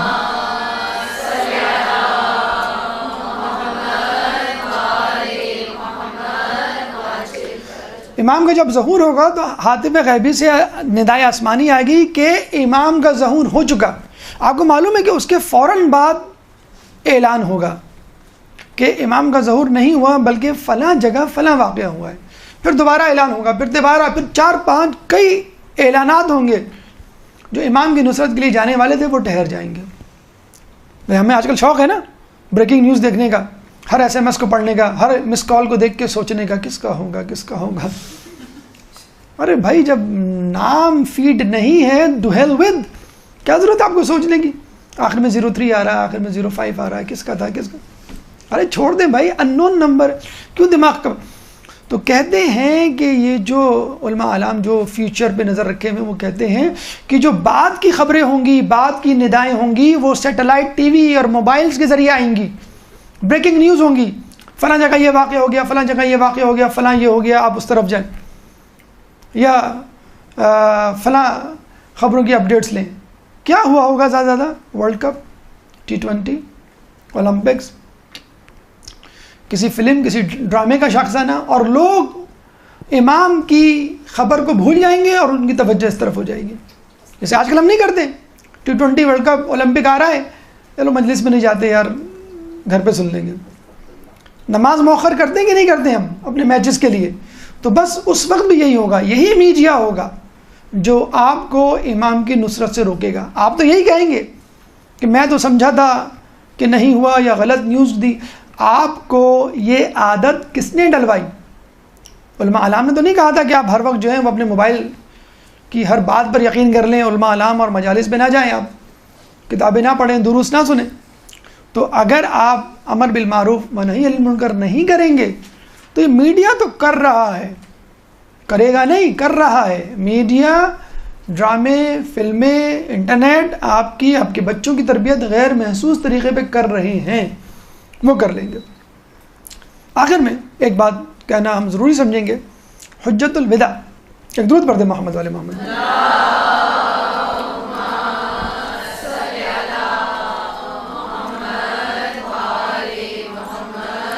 حجت الوداع بلا شبہ اسلامی تعلیمات کا خلاصہ تھا، لیکن اس وقت تک جب تک یہ تعلیمات عرفات کے میدان میں نازل ہوئی، اس کے بعد ایک اہم ترین حکم رسول اللہ کو وصول ہوا، جس کے بارے میں کہا گیا کہ تم جو ابھی کہہ کے آئے ہو، بلکہ اب تک جو نبوت کا سفر تم نے طے کیا ہے وہ نامکمل رہ جائے گا اگر تم نے اس بات کا اعلان نہیں کیا۔ یا ایھا الرسول بلغ ما انزل الیک من ربک وان لم تفعل فما بلغت رسالتہ، اے رسول وہ پیغام پہنچا دو جو تم کو دیا گیا ہے، ورنہ اگر تم نے ایسا نہ کیا تو تم نے گویا کار رسالت انجام نہ دی۔ تم ابھی جو خطبہ حجت الوداع دے کر آئے ہو اس پہ بھی کراس لگ جائے گا، اور جو نبوت کے لیے نبی کی حیثیت میں جو تم نے رسالت کار انجام دیے اس پہ بھی کراس لگ جائے گا۔ اور وہ کیا پیغام تھا؟ من کنت مولاہ فہذا علی اللہم صلی اللہ علیہ وسلم۔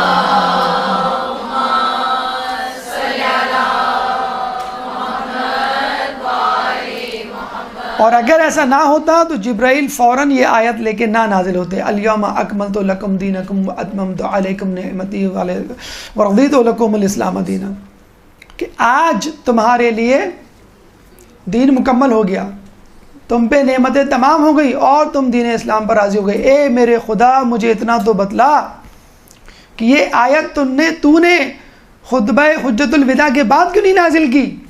الیوم اکملت لکم دینکم، کہ آج تمہارا دین مکمل ہو گیا، اس آیت کو ود ہولڈ کر کے کیوں رکھا؟ اس لیے رکھا کہ اہم ترین اعلان ہونا تھا۔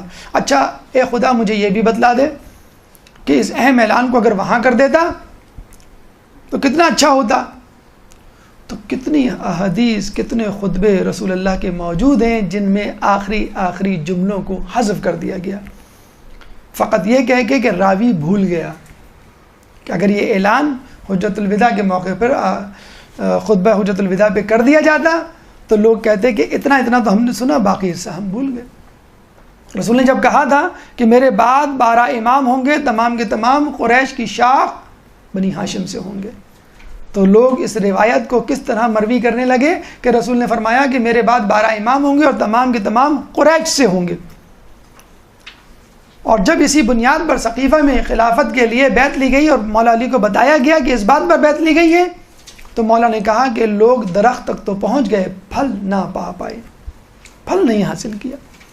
تو جو لوگ خطبہ حجت الوداع پہ یقین رکھتے ہیں ان کے لیے عرض ہے کہ اس خطبے کا اہم ترین حصہ خطبہ غدیر خم ہے، کہ جس میں اللہ کے رسول نے اللہ کی طرف سے دیے گئے پیغام ولایت علی کو لوگوں کے سامنے پیش کیا، اور اس کے بغیر دین مکمل نہیں ہے۔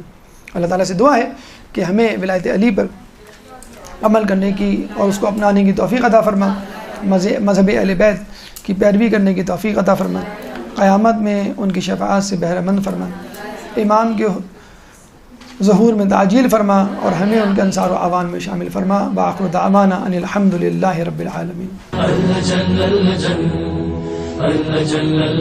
يا مولا